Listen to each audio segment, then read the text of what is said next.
Good morning, this is the JVS Show. I'm Iain Lee, standing in for Jonathan Vernon Smith, and on the big phone-in, I'm asking, have you been affected by a claim for whiplash?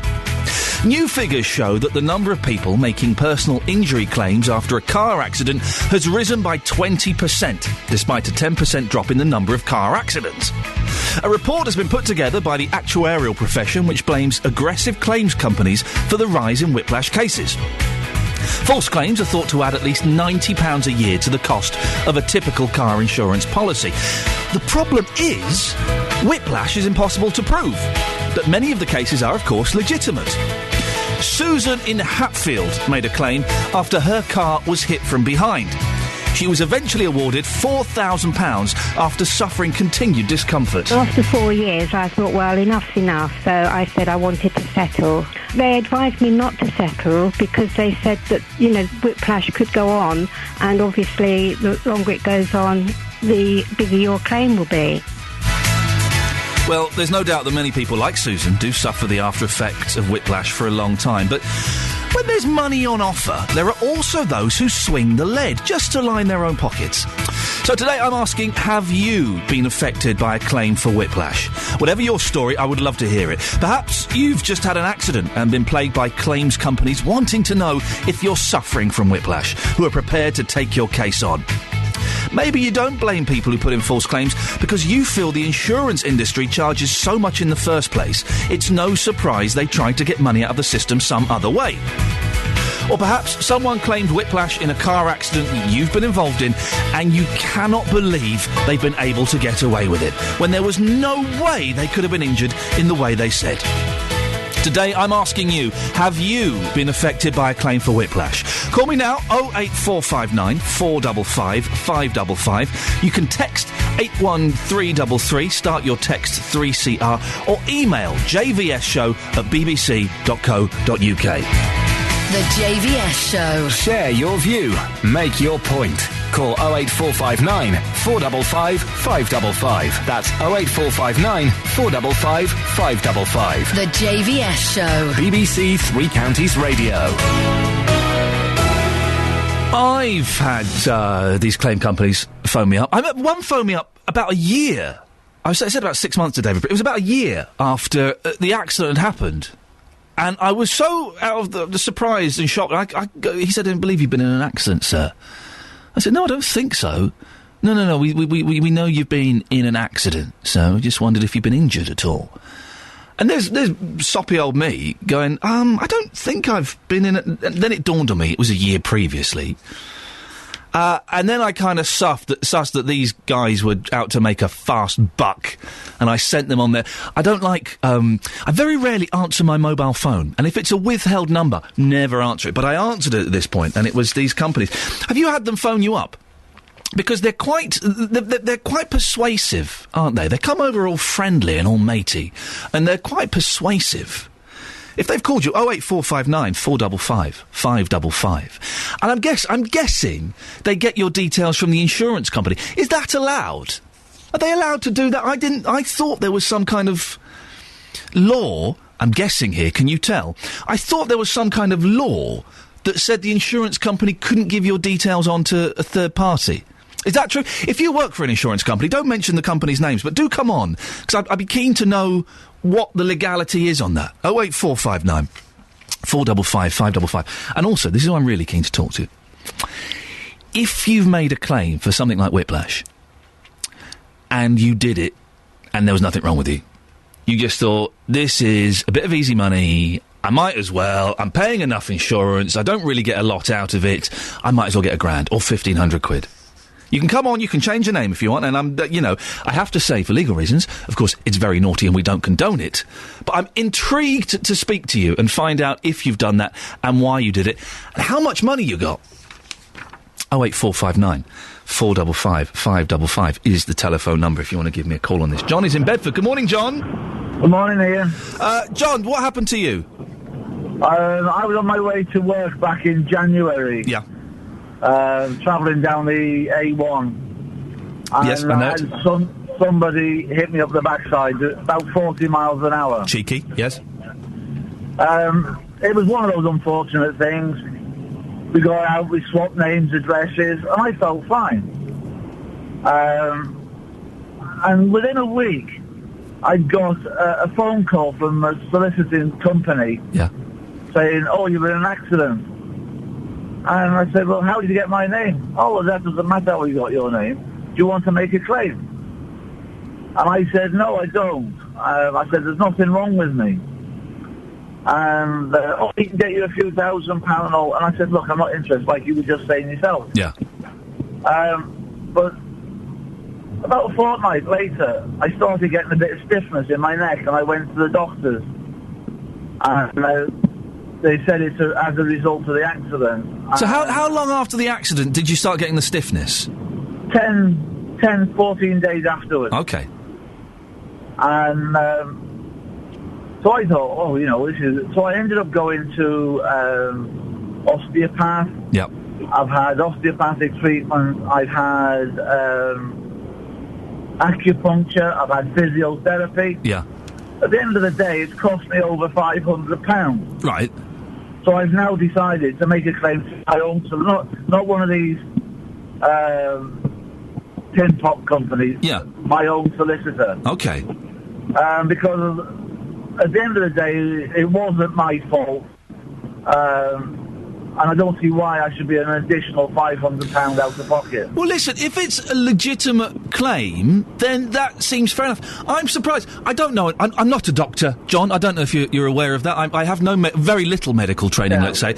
I'm surprised that whiplash can come on a fortnight after the incident. I always assumed it would be an immediate or almost immediate effect. Yeah, well, that's what happened with me, and I've seen various other people, and they've all said it's a whiplash injury. How much money do you reckon you're going to get? I haven't a clue. Right. I mean, at the end of the day, I'm not claiming for the actual injury itself. I'm claiming for the out-of-pocket expenses that I've had to incur. So as long as you get your 500 odd quid back, you're happy. You're not that bothered about getting some form of compensation on top of that. No, not at all.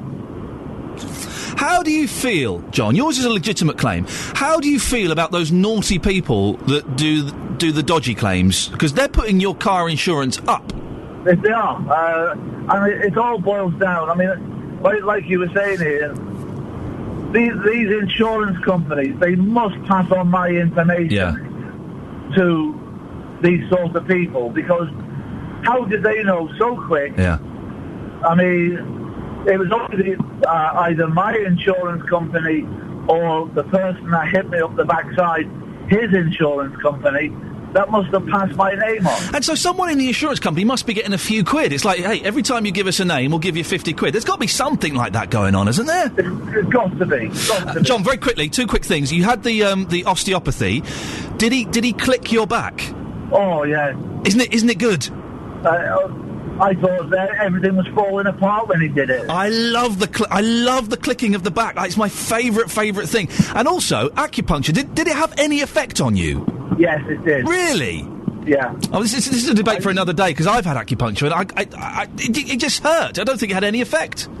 Well, when I was seeing the osteopath, he was an acupuncturist as well. They often are. And he stuck the needles in, and yes, it did hurt. It does hurt. John, listen, I'm going to leave there because the line's not great. Thank you for that. The needles do hurt. I know we're going off on a slight tangent now already. It only, where are we? 13 minutes past 9. I apologise for that. Well, there was John with a legitimate claim. And that, I am surprised that whiplash can come on. I'm not in any way doubting what he said, but that it can come on a fortnight later. I can imagine you possibly, after the accident, you're full of adrenaline, and because it's an exciting thing. I don't mean that in a positive way, but there is an adrenaline rush. So maybe you don't feel any injuries or anything. So perhaps the next day you might wake up and be a bit stiff. But a fortnight later, is that possible? I don't know. 08459 455 555. Maybe a doctor could come on and let us know. Jean is in Bedford. Hello, Jean. Hello. Jean, what can I do for you? What have you got? Yesterday I had a telephone call. The lady said, "We're from so-and-so Solutions." Okay, don't tell us any more. No, I don't know. I can't remember what that was. The other bit was Solutions. Yes. And I said, "And who do you want?" She asked me. "You had a claim," she said, 2 years ago. Gave me the date. Yeah. Lots of people in your car. Oh, no, I said, completely untrue. It was only me in a stationary car. She went on and on and on and wanted to know. And I kept asking her questions. In the end, I asked too many and she hung up. So I rang my insurance company and he said, after the claim is finished, which was 2 years ago, he said, we put everything on a computer. And these companies scan these computers and just pick people out at random. What computer do they put them on? I don't know, but this is what the insurance company I'm with, and I'm with Age Concern and the company that they deal with. Okay. And he said, yes, when the claim is finished, and my claim is finished in the November, it then gets put on a computer. What questions were you asking the person from this claims company? Who she was. Yeah. How did she find out? How dare you ask those questions? Yeah, I asked and asked and asked. Every time she asked me a question, I asked her a question. And then she put the phone down on you? Yes. And I'm guessing it was a withheld number? Yes. Yeah, of course it was. So that was yesterday lunchtime. 2 years after an accident, you get a phone call? Yes. Were you tempted at any point to... Never. Really? No. You're all very honest, you BBC Three Counties listeners. I'm born honest, and I will be honest. Gee, listen, thank you very much for that. 08459 455 555. Listen, there will be someone listening to this right now who is not as honest as Jean, who was born honest. There'll be someone listening who... listen, someone phones you up and says, listen, I can get you £1,500. That's kind of tempting, isn't it? £1,500 is a lot of money for not really doing a lot. And we pay a lot to our insurance companies. I might tell you how much my insurance is later on. It's a lot of money. It's a lot of money. Partly because of my job, partly because I've got a few points, and partly because maybe I had 1 or 2 accidents a few years ago. It's a lot of money, but it's more than yours. But we pay enough. We should be entitled to something back, shouldn't we? 08459 455 555. This is Iain Lee filling in for Jonathan Vernon Smith. How long after the accident can you make a claim? Because it's funny, driving in, I was listening to David Brieber, who was also talking about this. And I could feel my neck stiffening up. And I've got kind of tense neck and tense shoulders now. So maybe part of it's maybe part of it's imaginary. It's kind of in your mind. The more he talked about it, the stiffer my neck got. Can I make a claim for an accident? When was my last accident? I'm trying to think. About 5 years ago. I think 4 years ago. Can I make a claim on that? How long is the time that you can make the claim? 08459 455 555. And I really want to talk to someone who has made a claim, but there has been absolutely nothing wrong with them. If that's you can call up, you can, I was going to say put on a silly voice. That wouldn't be appropriate. But you could change your name. And we'd love to talk to you. Let's go to Dorinda in Ware. Hello, Dorinda. Morning, Ian. Good morning. What's your story? Right. Back in February, I got knocked down as a pedestrian. Oh, really? How? Were you crossing the road, or what happened? Yes, the chap was going too fast, and I believe may have been on a mobile phone. Oh, listen, this is one of my bugbears, right? Is you see these idiots in cars, and you see big trucks doing it, and they're texting away, or they're doing a phone call, and I saw a guy a couple of weeks ago, big truck, turning around a tight corner. He had his phone in one hand and was trying to do this tight corner, and I'm thinking, you're going to kill someone, you idiot. Yeah, well, anyway. Yes, sorry, yes. I was taken off to hospital. Yes. And nothing badly broken, a hairline fracture of the hip, and they gave me crutches. Yeah. And then they gave me a leaflet on the use of crutches. Yes. And in that small leaflet, most of it was taken up by a full-page advert for an ambulance chaser. Right. Given out by a hospital, and I think that is despicable. So you had a leaflet on how to use crutches. Yeah. Which is, okay. And at the bottom of this, it said, by the way, you can claim for this, call this number and speak to Dodgepot lawyers, and we will... There was more information on the Dodgepot lawyers than there was on using the crutches. And this came from the hospital? Yeah. Now, the thing is, you would have had a legitimate claim. If you were taken to the hospital and you had a hairline fracture and you were given crutches, you would have... That's a legitimate claim, isn't it? Yes, but I am claiming, but through my own a private solicitor, I wouldn't put money in the pockets of these. Right. But my son had an accident 2 years ago. He was reversing. Yeah. Somebody backed out of their drive, and he didn't see them. There was no damage. There was one small scrape on a bumper. Yeah. And she claimed whiplash. And the thing about whiplash is, Dorinda, that you can't prove it. I could go to a doctor now and say, I can't turn my neck to the left and it's a bit stiff. And pains she had that came through on the form for my son. And he said, Mum, it was impossible. He said, I didn't feel a thing. He said, there was a small scrape on my bumper, nothing on hers. And we were doing about 0.3 of a mile. Incredible. But you've got 7 years to claim, by the way, after an accident. 7 years? Yep. The more I hear about this, Dorinda, the more surprised I am. Do you think, I mean, that there are plans to tighten up the laws on this and that you would have to go and see an independent, I don't know, doctor or physiotherapist or osteopath or something to be assessed? Again, you can fake it. Do you think the laws should be even tighter than that? Yes, I do, because our insurance premium, I mean, my insurance premium is quite low. I'm an older driver, and I've, I haven't been a naughty girl. Yes. Or haven't been caught for being a naughty girl. Well done. But I feel sorry for these youngsters, trying to get them on the road. Yeah. My kids have gone through it, and we've had to help them out for the first year, because you need transport living out in rural areas. Yeah, of course. To work. And they're being priced off the road by these ambulance chasers. Well, you hear stories, and I don't know if this is true or not, because I've only heard this on phone-in shows and read it in newspapers, and I don't believe either of those things. But you do hear of 18-year-old drivers, and their insurance policy is something like £3,500, and their car's worth £1,000, if that. Yes. So it does seem unfair on the young people. I think we should raise the limit, though, that people can start driving. 21. I said, well, yes, but then you're disenfranchising the youngsters for getting work, aren't you? Well, I don't know. Transport is not good if you live out in the village. I wasn't. What age can you learn to drive? Is it 17? It's 17, isn't it? I wasn't ready to drive at 17. I passed my test first time, and there is no way I was a responsible driver then. I think any new driver should be restricted for 2 years. There we go. To a very low-powered car. There we go. We could be onto something, Dorinda. I'm going to write this up and I'm going to send it off to the Department of Transport, that's it. I don't care if it's a youngster or an older person, but once you've got that licence, you have got a lethal weapon under your control. Good film. And you get these youngsters with rich parents who give them these high-powered cars, and they're not fit to handle them, they're not experienced enough, and off they go and kill themselves and other people. Dorinda, on the converse, old people can be not particularly good drivers. Oh, I know. We had to, by fair means and foul, get a driving licence away from my father, because he was well past being able to drive, but he wasn't going to give up.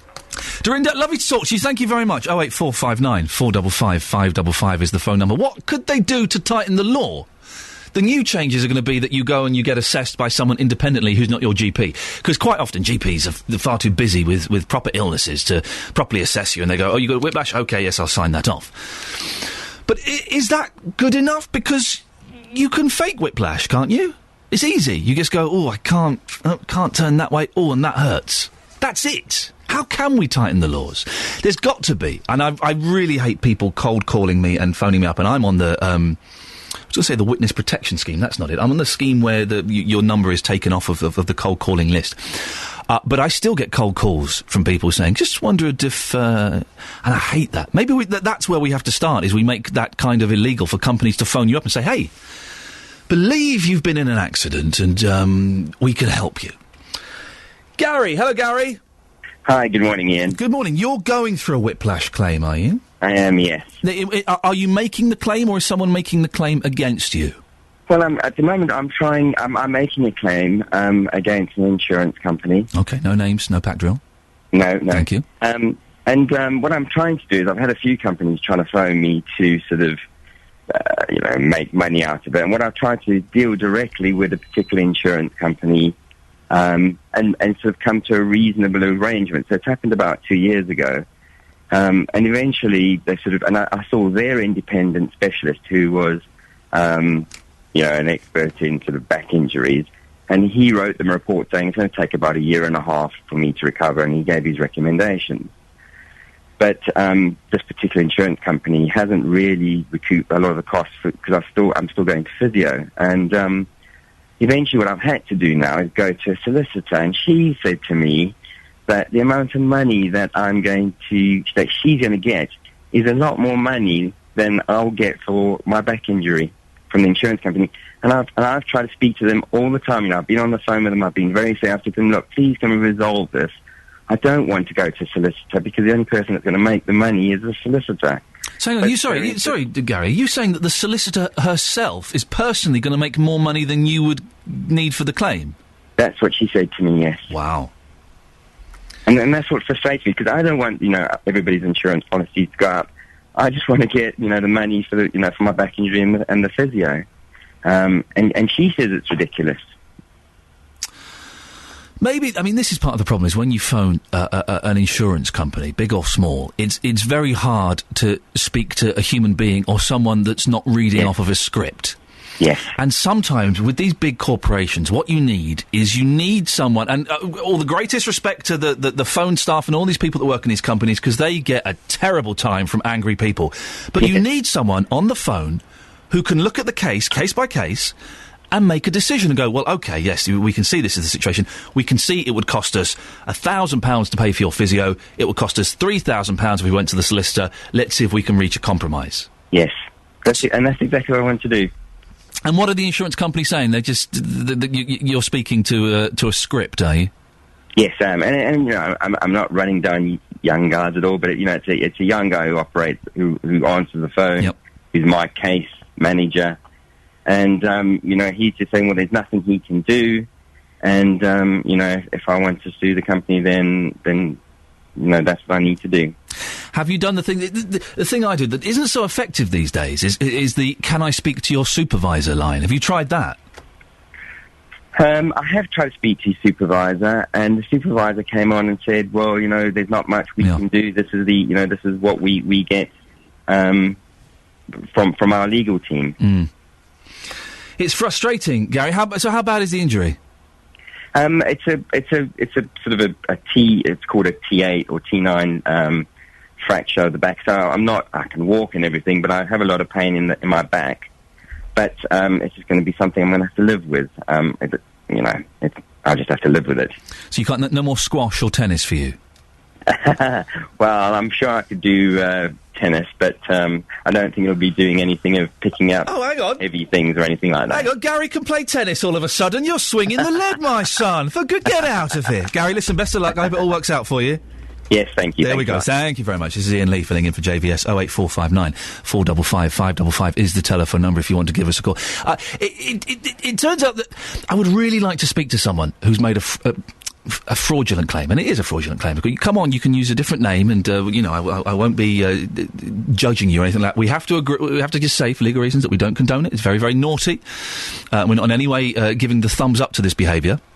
It is illegal, but I would really like to hear from you about why you did it, how much money you got, and is it because it is frustrating speaking to these insurance companies, isn't it? It's very, very rare. I had a case that went on for 2 years with an insurance company where a roof blew onto a hire car that I had. A roof blew onto a hire car, and I got all of the details from the company that owned this block of flats that the roof blew off, and And for 2 years I had to fight this because the company that owned the roof said, well, it wasn't our fault. He shouldn't have parked there. And the insurance company went along with that. And I thought it had all been resolved. I got a letter through saying your premium's gone up by X amount of pounds. And I went bonkers.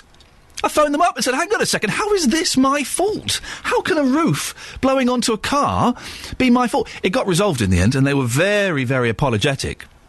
But it is difficult to speak to a human being in these huge corporations, and that, I think, is partly where the problem is.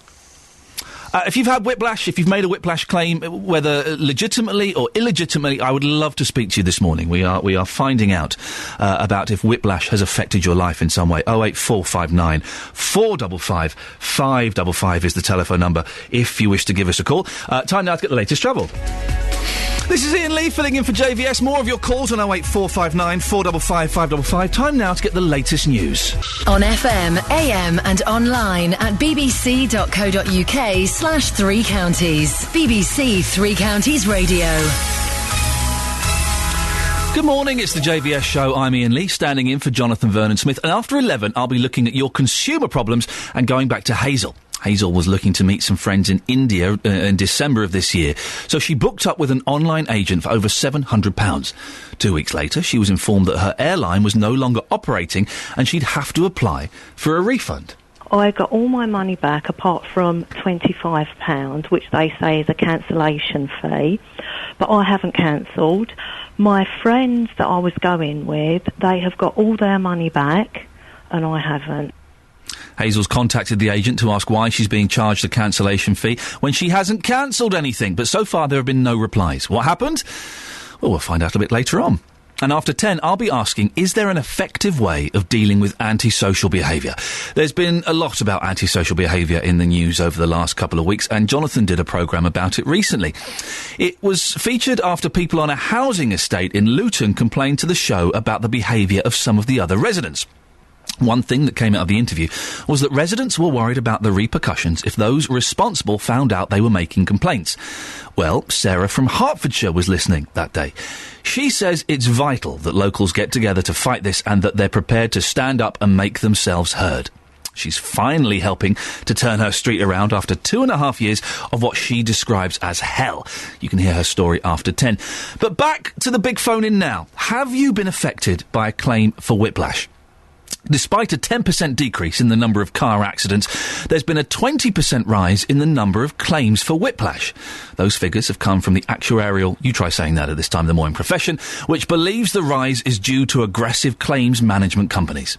False whiplash claims are thought to add at least £90 a year to the cost of a typical car insurance policy. Many of them are, of course, legitimate, and we've heard some of those stories this morning. But whatever the circumstances, those claims can go on for years. Well, tell me your story. Have you been affected by a claim for whiplash? The phone number is 08459 455 555. As I was listening to David, and I was driving in this morning, I remembered about 7 years ago, I bumped into the back of someone's car, and the person got out, and I knew who she was. It was someone that I'd worked with in the past. And we kind of had isn't this silly? I'm really sorry. My fault. These are the insurance details. Let's do a little swap. You okay? Yep, everything's fine. I'm fine. You're fine. Fantastic. Really sorry. Best of luck. And we drove on to our merry ways. And then the insurance came through.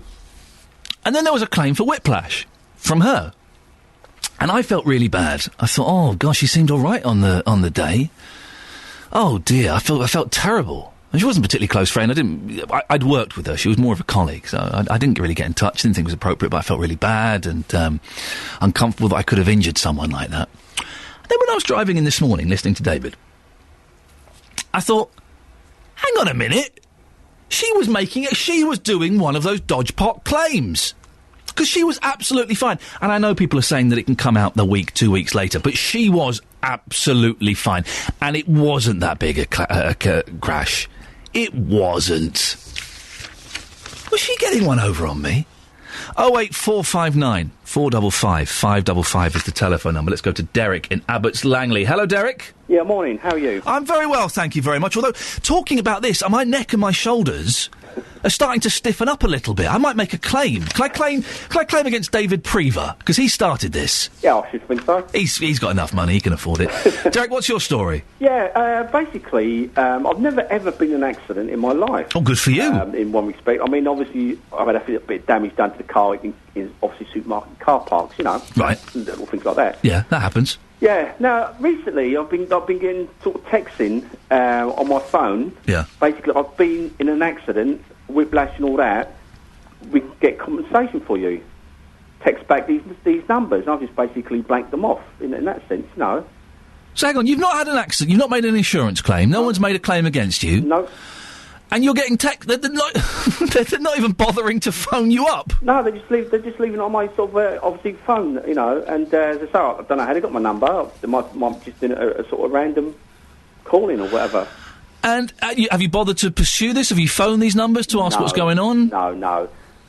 Basically, I said when I did renew my car insurance this year, the actual premium went right up. Yeah. And obviously, I did change the insurance company, but they said because of all these claims are coming through, we had to cover our costs. So everyone else's claims are pushing your premium up? Yeah. Because it didn't go up by £20, it went up by 220 quid. And Blimey! And I'm a fellow of 54 years of age, never claimed in my life, hardly drive the car, basically, because I work in a local school, so I walk to work a lot. And I just couldn't believe it, you know. It used to be, didn't it? If you were a good driver and didn't have accidents, then you could look forward to possibly getting a little cheeky reduction in the policy sometimes. Yeah. It just astounded me how it jumped, you know, by that amount of money. Derek, can I ask you a question, and you can refuse to answer this if you so wish? Okay. How much is your insurance policy a year? At the moment, it's £525. Now, that was actually, the other car I had was over £800. And that's fully obviously. Yeah. And I say, and obviously, because I'm at a certain age, I've got to certain sort of companies. I won't mention their names or anything like that, you know. But that's to say that it's such a hike. Yeah. You know, it's just ridiculous, really. My insurance, I'm going to tell you this now. My insurance now, and this was after searching and looking around, my insurance is £1,060 a year. What are you driving? I'm driving a Polo, a 6-year-old Polo. You're joking.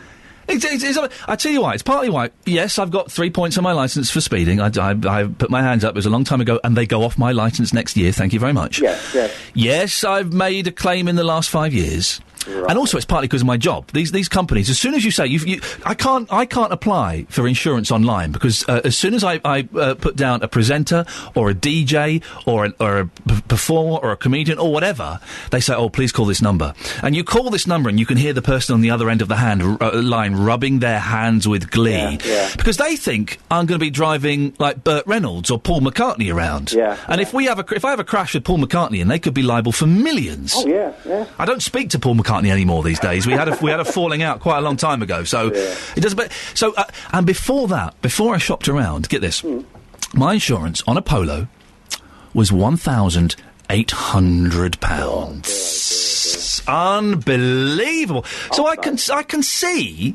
You know, I'm an exception. I put my hands up, but I can see why some people, your insurance, if it's gone up £200-300, why people could be tempted to think, well, I'm paying this much money. I'm getting nothing out of it. I might as well get a few quid back. Yeah, well, yeah. But unfortunately, it's the culture we're living in. Yeah. It's just, you know, money all the time. And, you know, at the moment, everybody's struggling because obviously, you know...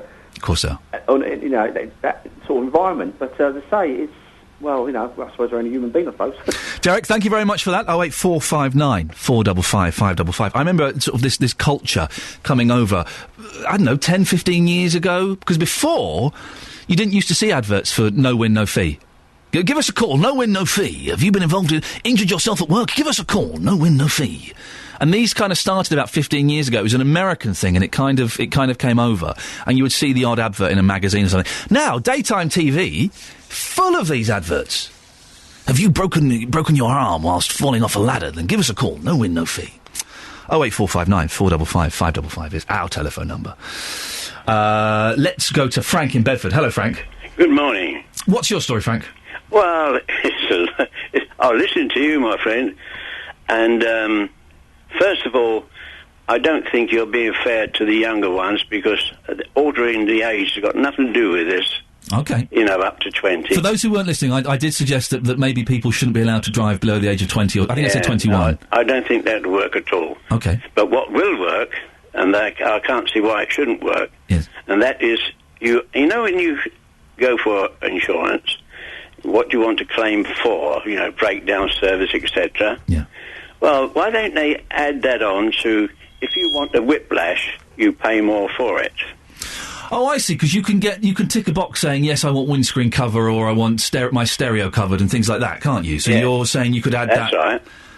Now, that would stop these crooks from applying, or at least having pressure putting on the innocent. And I've had it happen to me. Somebody ran in... I was in the car park. I wasn't even in the car. Yeah. And when I come out, the chap said to me, "Oh, sorry, my car has run down the hill and bumped into your rear guard." So I had a look around, hardly anything damaged to speak of. Anyway, he said, "Not to worry." He said, "Here's the details, rhubarb. Go to this place and have it repaired. £650 odd it was." Yeah. And, it was done beautifully, yeah. Wonderful. Made a nice new car of it, if you like, at the back. But anyway, I thought that was ridiculous, that. Anyway, it was done. But when I went to renew my insurance, and I gave my name and particulars, and a voice said, all full of innuendo, "Oh, yes, I'm sorry, well, we can't insure you." And I thought, well, that's never happened to me before. Yeah. Okay, they could have made an excuse, but I didn't give them the chance. I said, all right, to hell with you then. You know, that's that. I like you, Frank. You're good. Yes. Anyway, that was that. Yes. Now then, I saw or read somewhere that even though you have not claimed, and I didn't make that claim, that was done for me by the opposing insurance company. Yes. No name. And it was all paid and done within a week. Wonderful. I thought this is terrific service, but it wasn't necessary, in my opinion, not that much. Anyway, so the thing is this. They go to a hub, and then I read that you pay a little bit more if you aren't, even if you don't make the claim. They find out that a claim has been put against you, or for you, or against, doesn't matter which, and they make you claim a bit more. Yes. Now, there's a fiddle going on somewhere. Yeah. Now, I do blame the insurance companies. I'll tell you for why. Yes. As you said earlier on, you can't talk to a person. No, you can't. It's a robot or a script. Exactly. Press this number, press that number, speak to a robot. Yes. So consequently, whereas years ago, they used to send an assessor out. You couldn't pull the wool over his eyes. They did used to send assessors out, didn't they? They did. Yeah, I remember that. Yeah, and therefore, they would stop a load of this nonsense. And if you remember, not too long ago, a load of crooks bought an old Volvo, and then they got hold of about 5 cars in the garage, and with that old Volvo, they went running around at 2 o'clock in the morning, banging into these cars in the garage. Yeah. And then they put the claims in. Crash for cash. Remember? Yes, I do. I do remember this. Yes, yes, big story. Yeah, it was. It wasn't given enough publicity, though.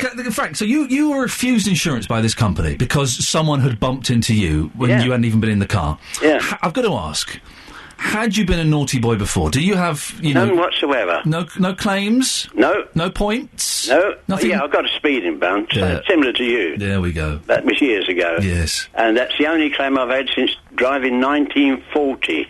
Now, Frank, listen, I'm going to say something that's controversial. Think about it before you respond, okay? Go on. How old are you, Frank? 87. Okay. I'm going to say something. Yes, you are. You're too old to drive. Get off. How dare you? But, now, listen, I'll tell you what, I'll challenge you. Driving skills, if you want to overgo. Are you talking a race? No, not me and my Polo? No, in and out, the disc or whatever. Towing a caravan. Frank, I'm towing a caravan. Surprisingly, I've never done that. Frank, I'm sure you're an excellent driver, but you would agree, wouldn't you, that there are some drivers of your age who are perhaps not as with it as they once were? Oh, I do understand that. Okay, but why don't they give us a test then? Do you not have to take a test when you get to 70 or something? No. I thought there was a thing that you had to take a test and you... No, only your eyesight. Right, okay, okay. That's all. Maybe they should then. Maybe you get to 70. I don't mind, yeah. You're up for it. Frank's up for a challenge. I like Frank. Frank, listen, it's lovely to talk to you. Thank you for calling in. All right, brother. Take care. Ta-ta. Bye now. He called me brother. I love Frank. Frank is... what a fantastic call. 08459 455 555. I've been challenged by an 80-odd-year-old man. Thank you, Frank. Well done. Excellent work indeed. Have you made a claim for whiplash? Have you had one of these companies phone you up sometime after an accident and say, hey, listen, we know there's been an accident. We think you can probably get £1,000, 1,500 quid. What is the going rate? If you have made a claim legitimately, how much did you get? Did it just cover the physio and the osteopathy and the medical expenses? Or was there, a few quid compensation as well? Keen to know how much you got. 08459 455 555. Every Monday to Saturday from 12, Nick Coffer. What's in it for you? Why should someone get involved? The spirit of adventure, also job satisfaction. There was a nurse out there called Josie Gilday. She called me into the therapeutic feeding centre one afternoon and said, I need a chair for one of our patients. Nick Coffer. And she was sat up, looking around, laughing, giggling in that chair. You can see the effect that you're having on the people around you. Nick Coffer, Monday to Saturday from 12 on BBC Three Counties Radio. It's Nick Coffer who's on midday, and he comes in sometime after 11 to have a little chat and tell us what he's up to today. And there's always some fantastic guests he has a superb list of guests. Let's go to Andrea in Kempston. Hello, Andrea. Good morning. morning. Good morning. You're very perky. Everyone's very perky today, considering it's so miserable out there. Well, we've got to be, haven't we? It's the British weather. Exactly. That summer was nice. Let's move on with autumn. Andrea, what's your story? I had an accident a couple of years ago. Yeah. Before the 421 was opened up in Bedford, coming along the new road. It was speed cameraed, average speed camera going along. Yeah. The woman in front of me pulled up to the roundabout. The woman in front of her, sorry, I should say, just stopped. Yeah. The woman in front of me pulled up and stopped. I didn't see, pulled up, screeched, didn't hit her. Okay. Did not hit her. The car behind me, unfortunately, did hit me, though. Right, yeah. And pushed me into the lady in front. Cutting a long story short, we all swapped details. The lady at the front was absolutely fine. Everyone was absolutely fine. The guy in the car behind me had a young baby in the car, as did I. I got home, did the usual, put it on Facebook, Twitter, whatever it was, and saying about it. And one of my ex-policeman friends phoned me up and said, "Are you okay?" And I said, "Yeah, I'm absolutely fine." No, "Are you okay?" And I said, "Yeah, I'm absolutely fine. Why?" And he said, "Well, are you not going to put in a claim for compensation?" And it's like, I'm afraid I'm very much of the philosophy that you do as you treat, as you wish to be done to you, and you treat as you wish to be treated. And I'm afraid I wouldn't do it out of principle. If something had been, if one of the kids had got hurt or I'd got hurt, then yes, possibly I would have done. However, there was a little bit of metal crumpled, but, other than that, everyone was absolutely fine. I just wouldn't do it. But I keep getting now, because of that, you can claim £4,000 for an accident you've had, weekly I get them. Hang on a second, there are so many parts of this that are fascinating. Your friend was an ex-copper? Yes. And he suggested that you do that? He did. He did, and he was a Met police officer as well. That's incredible. I mean, I suppose that, they kind of know the little things, the little bends in the law that you can get away with. But that seems incredible. What was his reaction when you told him you weren't going to be doing that? He said, "But they would do it to you." And I said, "Well, that's on their conscience. I can sleep comfortable in my bed knowing that I haven't made a false claim. Because besides the fact that if I get caught doing a false claim, it's prison, isn't it? So it's like, what's the point in it for a couple of grand?" I am so naive, because the first few times a couple of these companies phone me up and they're going, "Are you injured?" No, I'm fine. "No, but seriously, are you injured?" No, I'm fine, thank you. And I genuinely thought they were being concerned about me. Yeah. I thought that was the case. But then, and you keep getting these messages. Are they texts or are they phone calls? I get texts.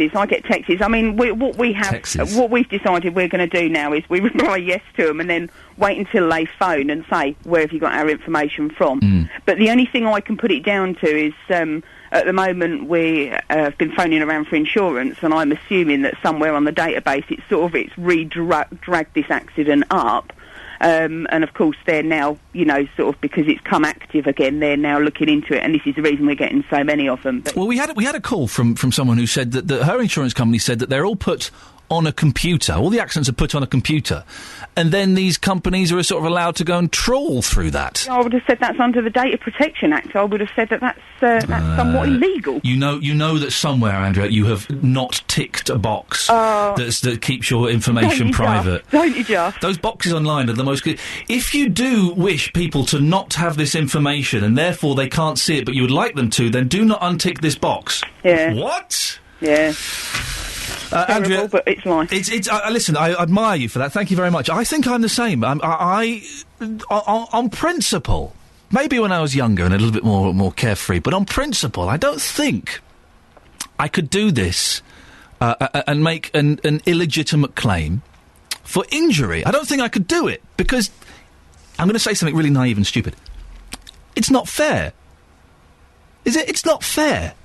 And I think maybe it's now because I've got kids, and now I've got kids, I'm trying to bring them up to treat people in the world, as I would want my children treated. And I'm trying to teach them to be honest as much as I can be. I'm flawed, but trying to teach them to be honest. And I don't think I could do something like that. It's funny how having kids changes your entire perspective on life. 08459 455 555. Pat's in Hemel. Hello, Pat. Oh, hello. Hello, Pat. You had an accident a couple of years ago. I did. What happened? Well, I was visiting a friend, came out of a concealed entrance in a hill. Yeah. It's on quite a steep hill, which people speed up. It's a 30 mile an hour, but my friend said there's been lots of accidents there and people speeding. and I was edging out. 1 minute this woman wasn't, plus the fact there's a bit of a bend in the road, and she wasn't in sight when I was pulling out. Yeah. And I then thought, well, it's clear I'll pull out, so I hit her. I backed into my friend's drive, and a fella came and helped her because she was panicking. But in actual fact, she was absolutely fine. Yeah. She was, we were both shocked a little bit and upset. It is upsetting, isn't it? It's strange. I've been in a few crashes, my fault and other people's fault, and it's quite an emotional thing. It is very much so. Yeah. But we swapped insurances. There's one thing I cannot fault my insurance. They were excellent. Mm-hmm. But then over a year later, when I thought, it's all done and dusted, over a year, they phoned me to say that she was claiming and asked me questions. And it was my company, because I said, I'm not going to speak to you unless you write me a letter, because I don't give any information out over the phone. Yeah. They wrote me a letter and gave me a number. Again, this is my insurance company, so I can't fault them. Yeah. But she was claiming personal injury. Now, she was absolutely fine. After my friend took us in and we had a cup of tea and talked, and she was laughing and joking, no problem. And then I got this. My insurance went up £100. Oh dear, oh dear, oh dear. And they said I'd had 2 claims. I hadn't in years and years and years. Yeah. So what were the 2 claims from this accident? One claim was for her car and my car, right. And the other claim was for her. So that it counts as 2 separate claims. It's not tagged on as one big claim. No. Well, we have heard from people today who said that they've suffered the effects of whiplash maybe 2 weeks after the incident. I don't want to cast any doubt on what that gentleman said, because I'm sure it's absolutely true. I am surprised by that it can have such a delayed reaction to it. And I understood years ago, when my friend had an accident, that you had to go to the hospital that day or within 24 hours to be checked out, otherwise you can't claim. Well, you don't have to do that now. That's completely changed. And maybe that's what we need to bring back in, something like that. I mean, absolutely. They are talking of instead of you having to go to the GP and getting it signed off, and we all know GPs will sign anything off because they're busy. It's not a criticism of them at all. They've got more important things to deal with.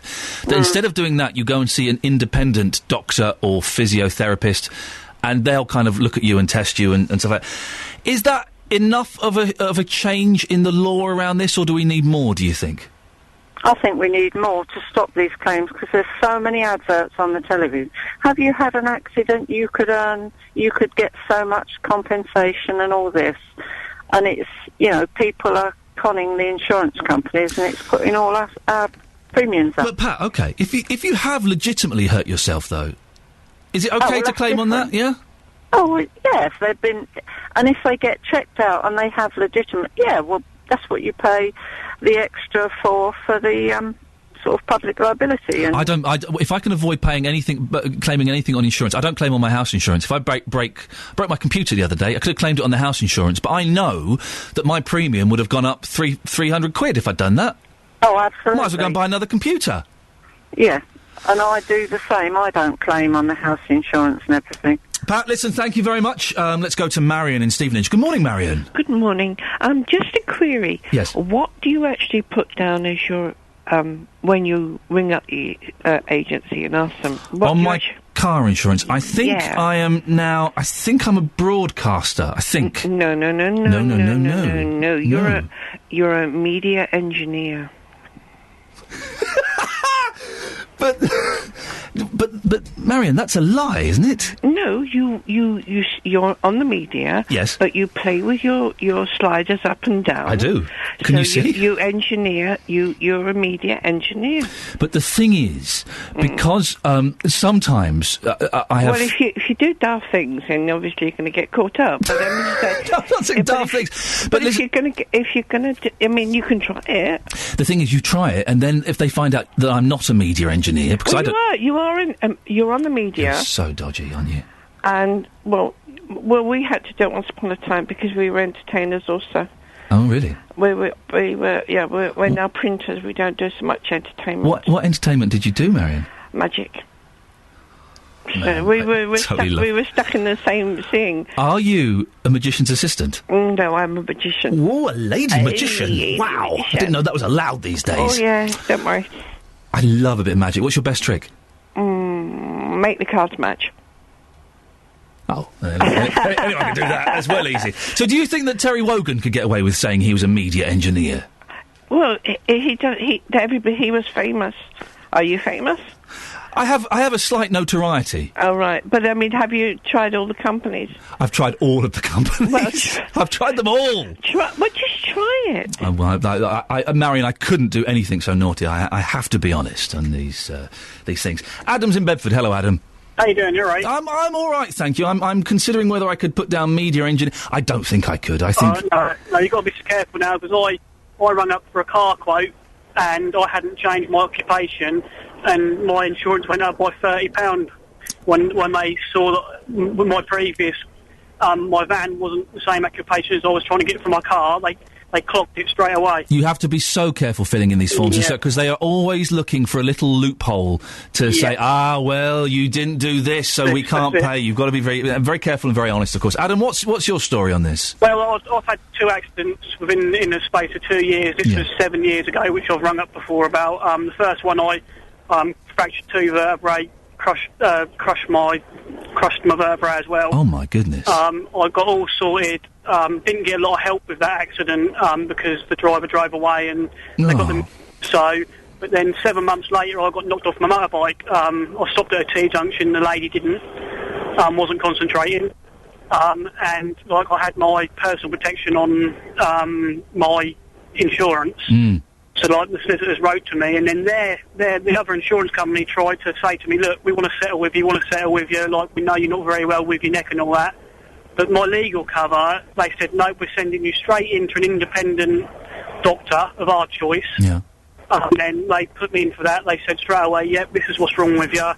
6 months of physio I had to have. Went through a lot of troubles with it, had to have a day off a week from my job. So I lost a lot of money out of it. Yeah, of course. I got £8,000 from it. But I lost a lot as well, which people don't realise. But what my point is, the legal cover is really good in a sense, because you've got that protection then from the solicitors, and they were brilliant, absolutely brilliant. They couldn't do enough for you.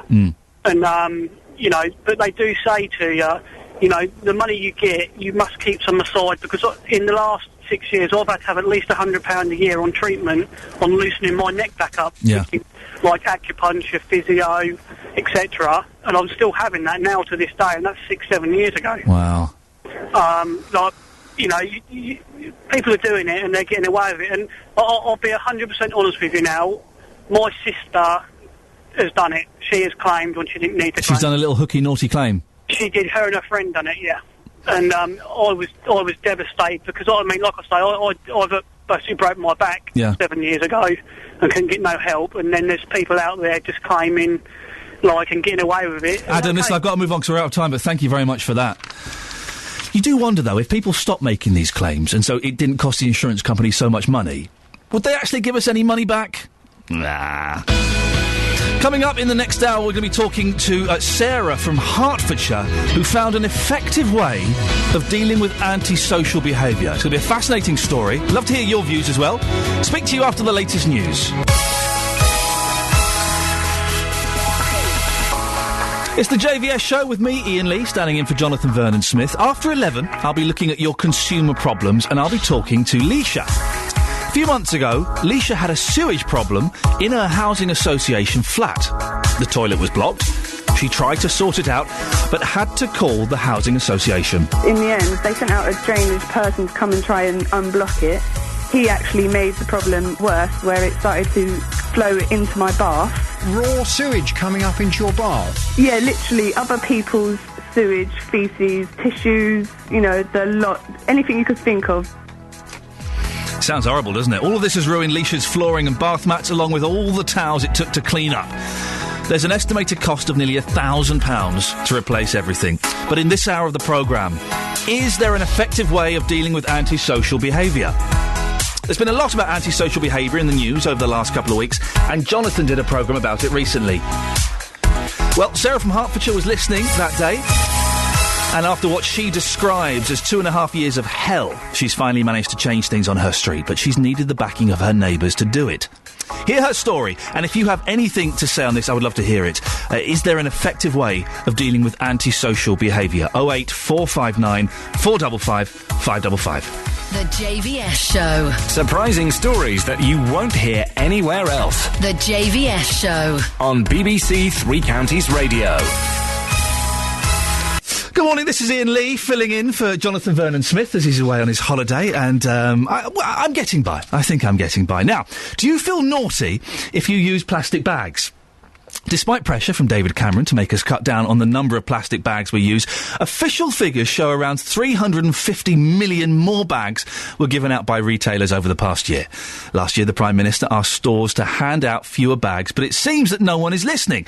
So, are we just not bothered about our plastic bag consumption? Do you feel naughty if you use plastic bags? But first, is there an effective way of dealing with antisocial behaviour? At the end of last month, Jonathan did a programme about antisocial behaviour. It was after some residents on a housing estate in Luton contacted the programme. They say they've suffered years of antisocial behaviour. Reporter Ben went to meet 3 of them who didn't want to be named. They say the problem started when new neighbours moved in. Sadly, they seem to be suffering from a lot of alcohol-related problems or drug-related problems. This causes a great deal of antisocial behaviour, and therefore that affects our day-to-day life drastically. We have many, many sleepless nights. I'm sat here in your front room and we're looking out the window. What kind of antisocial behaviour are you seeing? We do see an awful lot of people who tend to come up. They often seem to be alcohol infused or whatever.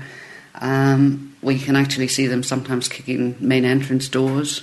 We can see them throwing stones at windows. And the language and the verbal abuse that comes across is horrendous. Do you feel safe here?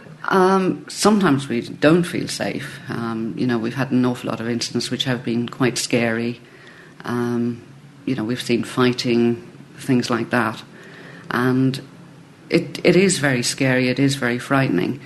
But particularly for some of the older people who are here, if you say anything to them, like, you can't even be standing looking out the window and it's, oh, look at that nosy, boop, boop, and this and that. You shouldn't have to put up with that. You should be able to sit on your balcony, go out and look out your window, not have mental abuse and physical abuse like they've had. We do sometimes worry if we come back and actually our home is safe, or if it's going to be broken into, or, we actually don't know sometimes what we're going to expect. It's very stressful. And I can't even have my French doors open because of the smell of the drugs. So I've got to keep my windows closed all the while. You can smell the drugs? Yeah, you can actually smell the drugs. That's how strong it is, because there's so many people around who will smoke it in the flat. Yeah. They sit on their balcony smoking it, and the air just takes it into your flat. So you've got to keep your doors closed.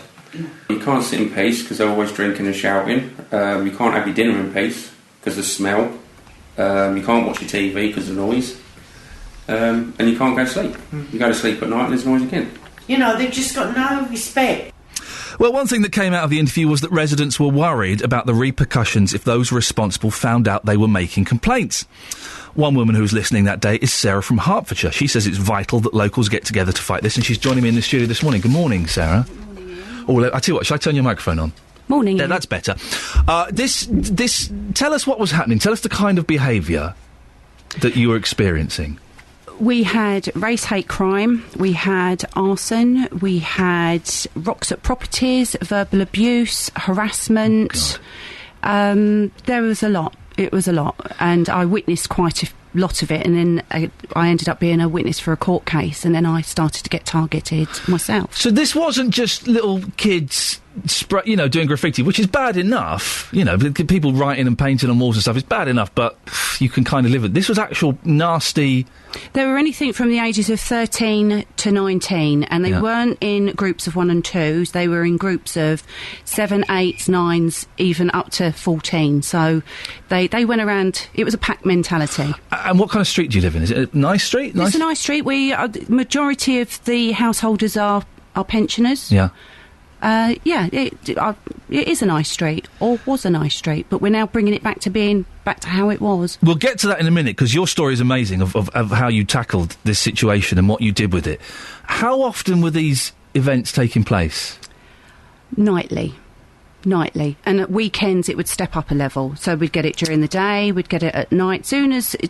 For me, since Christmas, up until perhaps the middle of last month, I phoned the police 28 times, just for my household alone.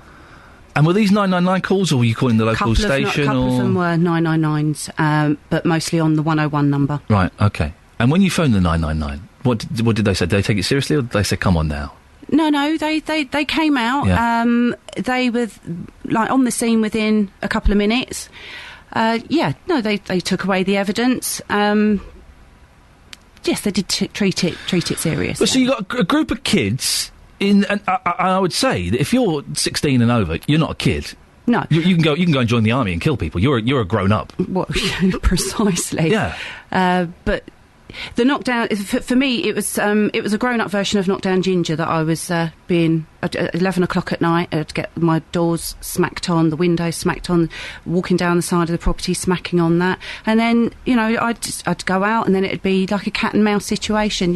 She's out, she's going to phone the police, then the police would turn up, and then the police would chase them around the streets. It was like a Keystone Cop situation. And so that was the main thing that you were dealing with personally. Kids banging on the doors, banging on the windows. And stones. A lot of people would say, just ignore it. Just ignore it, and they'll get bored and go somewhere else. No, because I couldn't afford to replace windows. Right, they were breaking windows. They hadn't, but I mean, I don't have double glazing. Right. So had I been subjected to that, plus I had my garage broken into twice in a spate of about 7 days, and just watching them throwing rocks at my property. And as to what they'd done to my neighbour down the road, that was race hate. Really? And I was a witness for that. See, that takes it into a whole different sphere. It's race hate and harassment. And the arson, who was affected by the arson? That was another neighbour down the road, and graffiti. It was horrible. It was turning into a no-go zone, and even to a point that my children would be subjected to it. And even when I came out of the property, I would be verbally abused to a point that it was really distressful. 6 weeks ago, I couldn't have been sat here having this conversation with you without bursting into tears. Did you recognise these kids? I knew all of them. Really? You knew them? Yes. You knew their families? I didn't know their families, but I knew who the children were. What kind of families did they come from? Some were mortgage payers in households, and a majority of them were local authority tenants. And you can't... I mean, when I was a kid, if I did anything naughty, someone would come out and say, I know your parents. I'll tell your parents. That didn't have any... No, because they would go, yeah, bring it on. And it's just like, well, I'm not feeding into that kind of behaviour, thanks very much. You say that 6 weeks ago you couldn't have come in without crying. No, I was sleepless nights. I was scared to go out of the house. I still do now to an extent, because one of them got hold of my son's mobile number, and it was the threats of, your mum had better watch out where she's going, otherwise she's going to get a brick over the back of the head. So, and that was fearful. Yeah. And the last time that I had to phone 999, a brick was launched at my property. It hit my back step, and had I been doing the last bin run for the evening, I wouldn't be here to have a conversation with you today. Well, Sarah, I kind of know where we're going with this story, and what you did is, I think, fantastic and is an inspiration. This is Iain Lee filling in for JVS. We've got Sarah in Hertfordshire with us. We are asking, is there an effective way to deal with antisocial behaviour? If anything that you're hearing now has kind of happened to you, or you've seen it happen, you can give us a call, 08459 455 555. What happened to you, and how did you deal with it? I'm really keen to get your stories on this. This is Iain Lee filling in for JVS. 08459 455 555 is the telephone number. You can text 81333. Start your text 3CR. We're asking, is there an effective way to deal with antisocial behaviour? Before we get back to Sarah from Hertfordshire, I must tell you this, that next Saturday, the Olympic torch finally gets to the three counties. It makes its way from Waltham Cross to Hertford, and we are going to be there. The Torch also visits Ware and Bishop Stortford, and we'll be following it. We'll also be bringing you the sights and sounds from the Luton International Mela. We are your Olympic station, BBC Three Counties Radio. My first stint doing breakfast, I start doing breakfast next week for a few weeks, is out and about with the Olympic Torch. I'm quite excited about that. But before that, Sarah from Hertfordshire is telling us about the antisocial behaviour you're getting from little so-and-sos, aged between, 14 to 19? Yeah.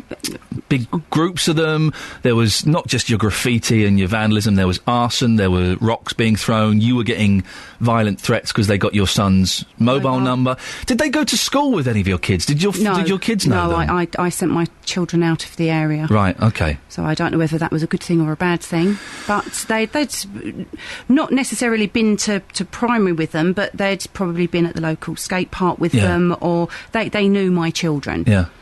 So... and you got the police around. You phoned the police, what did you say, 28 times? 28 times. And what did they do? They just come and... Well, 9 times out of 10, the thing is, that the more that you log it between your community or within your street, for every URN number... That's the criminal number, yeah. The unique registered number for that crime for the day. Yeah. It brings your street into a hotspot. Right, OK. And then when the police bring that up on their stats, it's like, oh, wow, what's happening in this street? Station Road is, there's something going on there. It's not Station Road, is it? I'd be terrible if I made up a name and it was the right one. No. How awful would that be? So they came and they took it seriously. Did they keep taking it seriously, or was there a point when they kind of went, look, there's nothing we can do? I went to a community safety partnership meeting, which I think every local authority has. They have them every quarter. Right. And that's where you go and discuss what is happening within your community. So off I trotted, took a couple of the residents with me and said, if we've got to do this, we've all got to do it together. And we all need to keep going to these meetings, keep logging it with the police, and in the end they're going to start taking notice. And then we had a new chief inspector. And I kind of put him on the spot in a big forum. And then after the meeting, he took me to one side and he started to take it seriously. So how long had it been from the first incident to that meeting where the new chief inspector started? About 18 months. Wow. That's such a long time. It is. And you weren't getting any sleep? Weren't getting any sleep. Constant, going late at night. I was becoming the night watchman in my house. I would be in the living room, I'd be in the kitchen, I would be upstairs, I'd be back in the kitchen, because you could hear what was going on. Yeah. And that would draw attention to their activities, so then you would end up witnessing what they were doing. Did you ever consider moving out? I can't afford to move. Right. Unfortunately, I'm in a catch-22 situation with a property that is a bit of a noose around my neck. Right. But, no, I couldn't afford to move. Would you have moved if you could? I could have, yeah. You'd have got out? Quite happily. I did the lottery every week, praying for 6 numbers. Oh, God. And so I'm guessing you felt like a prisoner in your own home then? That after a certain time, when it got dark, you kind of had to lock up the doors and that was it? When the nights were drawing in, coming to that 5 o'clock situation, it would be, what's going to happen this evening? Who's going to be targeted tonight? What's going to be thrown at the property?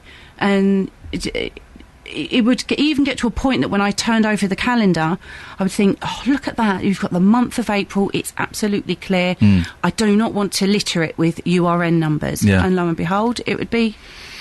Did you ever talk to any of these kids? Did you ever go out and say, come on, what are you doing? We had our local town councillor got involved, and he went out and asked them what they wanted and, why are you doing it? Why are you behaving in such a way? We're bored, we've got nothing to do. And he gave them ideas as to, what's coming up within the community, what things are being built and what activities they can take part in. He has been... he's been very forthright with them, but again, it's an adult. Who cares? Yeah, really. And also, kids. I remember being a kid, and people say, "Hey, let's go to. You kids should go to the youth centre." Well, youth clubs don't exist anymore. Those things are kind of put on by the council. Kids kind of rebel against anyway. They don't want anything to do with that. No, really. I think just go and read a book. Go and read a book. Go and play PlayStation. You got all these things to do these days. There's more for kids now than there ever was for me growing up in the 70s and the 80s. Why? Although you had the Bay City Rollers. Why? I don't know if that was a good or a bad thing. Why were they picking your street? What was it? Was it just specifically your street, or were they kind of going around the area from different places? No, it was specifically. It was mainly our street. Why? Is it because they were getting a reaction from you? I think it was. And then it got to a point that I would have to say to, when I phoned up on the 101 number, they'd say, oh, you know, we need somebody to come out and attend. And I used to beg them, please, please, do not send a police car. Do not send PCSOs. Why? I do not want you parking outside my property. I do not want them to see you coming into my property, because it seemed to heighten it. So they would see a car pull up outside your house, and they'd be watching from a distance and go, right, we're going to get her. Yeah. She's had the temerity to call the police. I don't know if temerity's a word. I think I mean tenacity. Anyway, it must have been terrifying. Must have been horrible. A lot of elderly people in your street as well. What were they thinking? They must have just been feeling rotten. I mean, bless them. They didn't want... For the other families that I did manage to get involved and said, look, you know, as a community, we've got to do this all together. Our elderly residents were, you know, I don't want to draw attention to myself. Yes, it is annoying, but, you know, I can't hear it, or Bert can't hear it because of his hearing, and, you know, they would be, you know, majority of the time we'll go and live in the living room, and that way we don't have to, you know, draw our curtains, right. And then that would be an end to it. Yeah. But I'd eventually, after getting an appointment with the local chief constable, and he came up with it's for absolute extreme situations, and they started to work with the local authority for an exclusion and curfew order for our street. We'll stop there, because this is where it starts getting really interesting, about how you kind of, as a team, with working with the police and with your neighbours, you kind of took control of the situation and implemented something that made a real change. We are asking, is there an effective way to deal with antisocial behaviour? And you're hearing Sarah's story. It would be great to hear yours as well. 08459 455 555. Maybe it's something that you've dealt with. Maybe you've moved because of it. It was just so bad, and you were in a position where you thought, you know what, I don't need this, I'm going to move somewhere else. Maybe you're going through it now. Maybe you're getting sleepless nights, and you're worried and you're frightened because of the horrible little people that are out in your street all hours of the night causing problems. Give us a call, 08459 455 555. There we go, Christopher. This is Iain Lee filling in for Jonathan Vernon Smith on BBC Three Counties Radio. We're asking, is there an effective way to deal with antisocial behaviour? 08459 455 555. We've got an amazing story of Sarah from Hertfordshire, who has come up with a solution with all of her neighbours and the police. They've come up with a solution to antisocial behaviour. We'll hear what that is after the latest travel news. On FM, AM and online at bbc.co.uk/3 counties. BBC Three Counties Radio. If you could see some of the things that go on in this studio, you would be absolutely amazed. This is Iain Lee filling in just for Jonathan Vernon Smith. Is there an effective way to deal with antisocial behaviour? I'm talking to Sarah from Hertfordshire. Sarah, we've heard that you were being plagued by kids, groups as big as 14, 15, teenagers. There was arson, there was race hatred, there was aggression and violence, there was vandalism, there were all of these things. You called the police out 28 times. It was kind of a hopeless situation. Then you got together with the new chief inspector. Yes, it did. What happened? What was the plan you came up with? Well, the community safety partnership meetings with our local council, they highlight anything from burglary, car theft, and ASB was one of them.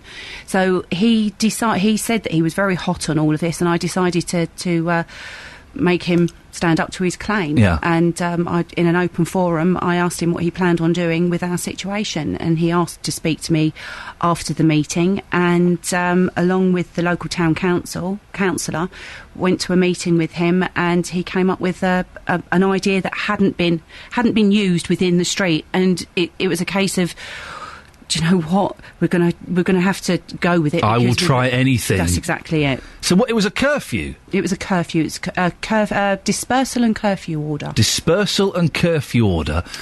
How does it work? What are the rules? There are boundaries. It's quite a tight boundary, but it encompasses our road and neighbouring roads. So if you disperse or send said youth back to parent, and then they come back to that street or the next street, they can't. So it kind of makes their movement quite and what are the rules? What are the rules of when the police can come and get involved? 4 or more after 9 p.m. Yeah. then if they're 16 and under, they are taken back to their parents. They get in the police car and they get taken back. And 16 and over, they're dispersed. They're asked to move on. So, but they could just move to the boundary. They could just move to the boundary, and then I suppose that would make it a lot difficult. But it's... I would like to say that it has worked. Yeah. To a point that we can still get collection of views in the street, and as soon as they see a police car, they disperse themselves. Right. Do they have any respect for the police? Are they not just standing there flicking the V's and... Yeah, that's exactly it. No respect whatsoever. Cat and mouse. It was like Keystone Cops watching it. It was quite pitiful. How long has the curfew been in place? That came into place April, just before the school holidays. Okay. Thankfully, the Easter holidays, and that stays in place throughout the 6-week summer holidays and ends either the first or second week of September. Is it working? Is it being effective? Along with that and the police working with the local authority. Yeah. So the local authority are now going to start dishing out, I suppose, ASBOs to those parents whose children misbehave. Mm. So we've got that other... Everybody is now finally talking to each other. Yeah. You've got the police talking to the local authority, you've got the local authority talking to the residents, and the residents reporting everything back to the police. So you've got a triangle of people all communicating, which wasn't happening. Put your headphones on. We've got a caller. We've got Raj in Bedford. Hello, Raj. Hi there, Ian. What do you think about all this? Well, all I have to say is, I've had a few situations with antisocial behaviour with teenagers, and the problem, I think, is, like I say, I think the parents should be responsible for where their child is at whatever certain time, and they should be responsible for the child's action. I think, look, if the schools can hold the parents responsible if the child is truanting or misbehaving, and if we can hold animal owners such as dogs and their behaviour, and we sort of like subjugate the owner, why can we not sort of like say to the parents, right, you're responsible for your child's behaviour, where they are and what they're up to a certain point. I understand once they reach a certain age that they're responsible, but I have an 18-year-old son, and God help him if somebody comes around my house and says my son has been involved in sort of antisocial behaviour, or he's being disrespectful to one of my neighbours or anybody. Roger, and that sounds like you're doing good parenting, but it's hard to tell a 16-year-old what to do. No, I fully understand that, because they are in a time of their life where they're sort of like experimenting and they have a lot of peer pressure. But at the same time, I would also suggest to parents that you need to know what your 16-year-old is up to. Now, I'm not saying you lock him up or you do something horrible and nasty. It's not about that, but it's about sitting them down and trying to install some of the old value respect that we used to have for our elder generation and other people who live around us, because it's up to them to make their neighborhoods a safe and healthy environment for the young and up and coming. And if we can install them that, look, they are setting a track for the younger generation to look at, maybe we can slowly, steadily help them move on to better and brighter futures. Raj, I'm not necessarily disagreeing with you, but what if the parents don't care? Or if they're out at work all the hours and so the kids are at home on their own? What then? Well, I mean, in my view, like I say, there's a reason why we have the problem we have today, and I think personally it's because we have a lot of selfish, and I have to say selfish, parents, i.e. one being too young having children, or B, unfortunately, and I don't mean it in a disrespectful way, there are too many single parents who, like you say, they have to work, and I fully understand, but at the same time, when you're a parent, you have to take in that there is a responsibility to that child, and sometimes, to gain something, you have to lose something. Now, by yourself going out and making ends meet, which I fully do understand, because, like I say, it's not easy, but at the same time, you have to understand that letting the child go and do what he wants to do or she wants to do, you're not really helping them to sort of like better themselves for the future. Raj, listen, thank you very much for that. It's hard, though, isn't it? Because the kids don't listen all the time. Some parents aren't very good parents. Off the back of what Raj was just saying, he also pointed out with regards to... I mean, I'm a single mum. I was working full-time, the children were at home on their own, or they were with, fortunately I had my parents locally, and under no circumstances I would be absolutely mortified had the police ever have turned up to my property. I mean, there was always a veiled threat as to what would happen should they ever come home armed with the police, but no, I'm inclined to agree with what I agree with a lot of it, but I'm a parent, and I think I do a pretty good job telling my boy what's right and what's wrong. It sounds like you do the same with your kids, but not all parents are good. Not all parents really care that much. And then I suppose off of the back of what we're doing, the local authority are starting to say, look, your child, you live in a local authority house, you are responsible for the behaviour of your child. If you don't start taking responsibility for your kids, then you're going to risk losing your property, which is what is now... Sarah, listen, it sounds like you've been through a nightmare. I wish you the very best of luck with it. I hope this curfew works, and it sounds like, it's making progress, and... It's tough, isn't it? Keep in touch. Let us know how this goes on, because, thank you very much. Best of luck. OK, well, we're talking plastic bags after this. Good morning, this is Iain Lee filling in for JVS. We've got the Consumer Hour coming up at 11 o'clock, which is always very exciting. But first, next Sunday, the Olympic torch continues its journey across the 3 counties. It's an early start in Bedford, as it makes its way onto Cotton End and then to Letchworth Garden City. From Stevenage, it goes on to Welwyn Garden City and Hatfield. After St Albans, it travels through Hemel Hempstead and on to Luton. Excuse me. We'll also be bringing you the sights and sounds from the Luton International Carnival. And every step of the way, we will be there. We are your Olympic station, BBC 3 Counties Radio. And I said, I'm filling in for Jonathan for a week. He will be back next Monday. Don't panic, dear listener. But then I cover breakfast for, I think, 3 or 4 weeks. I'm not quite sure. And I'm really looking forward to it. My first broadcast is going to be... watching the Olympic torch being carried along. I'm very excited. I'm nervous because it's a really important thing, and there's obviously a lot of local pride in this. And I don't want to mess it up. It's a big thing to get wrong.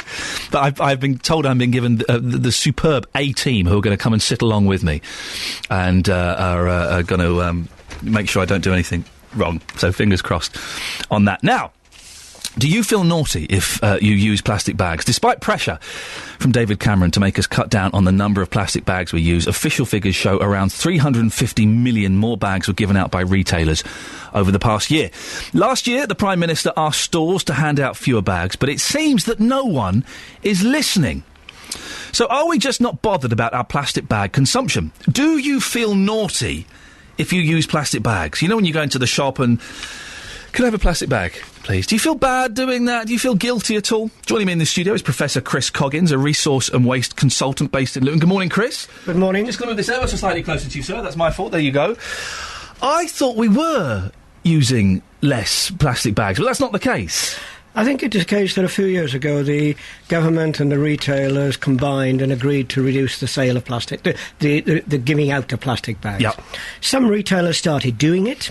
In Wales, they introduced legislation that made a charge of 5 pence for each bag that people wanted. And some of the shops do that in the UK. And some of the shops do that in the Mall. Some still do, some don't.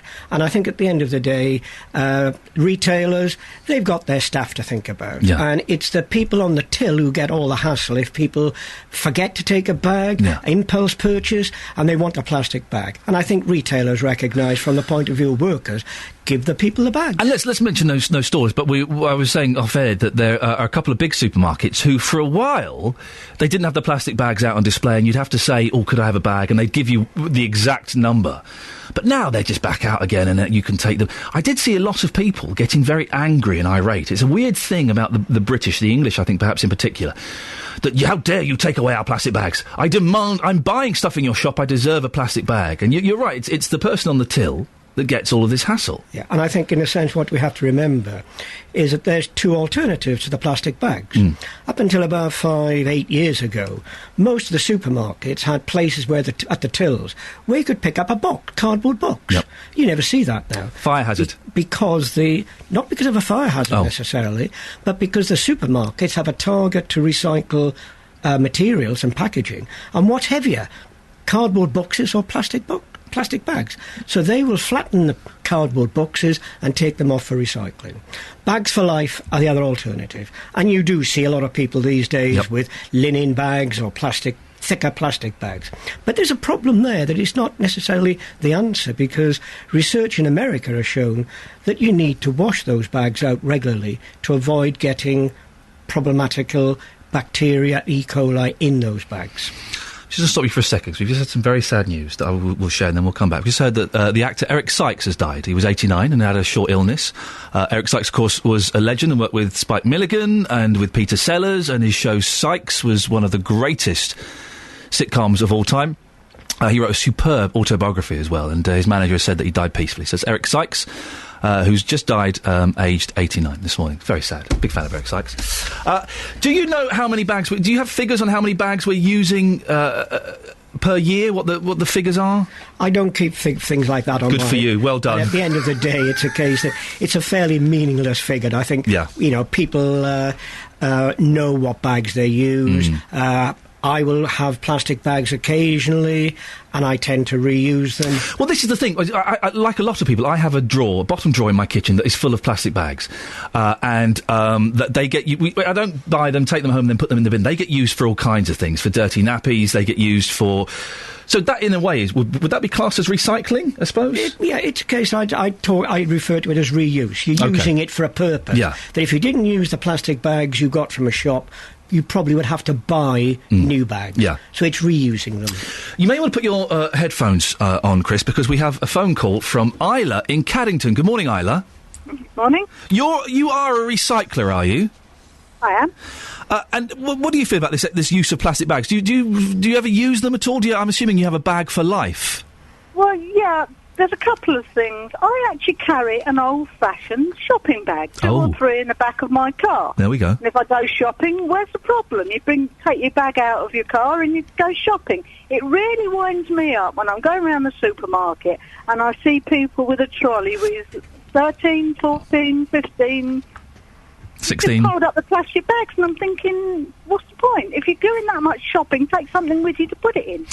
It's genius. JVS was saying this, which is when I rang originally. I sort of got wound up by the fact that why shouldn't I be given a plastic bag? Well, why should you? Where's the problem with taking a bag with you? If I'm spending £100 in a supermarket, though, Isla, I'm just saying this as an argument. If I spend £100 in a supermarket, surely I'm entitled to a few plastic bags to take the stuff home in, aren't I?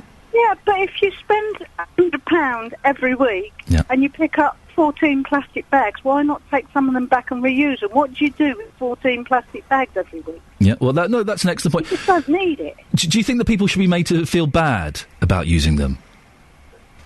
Possibly. But again, if you take them home and recycle them, which is something else I do, I work in the care industry. Yeah.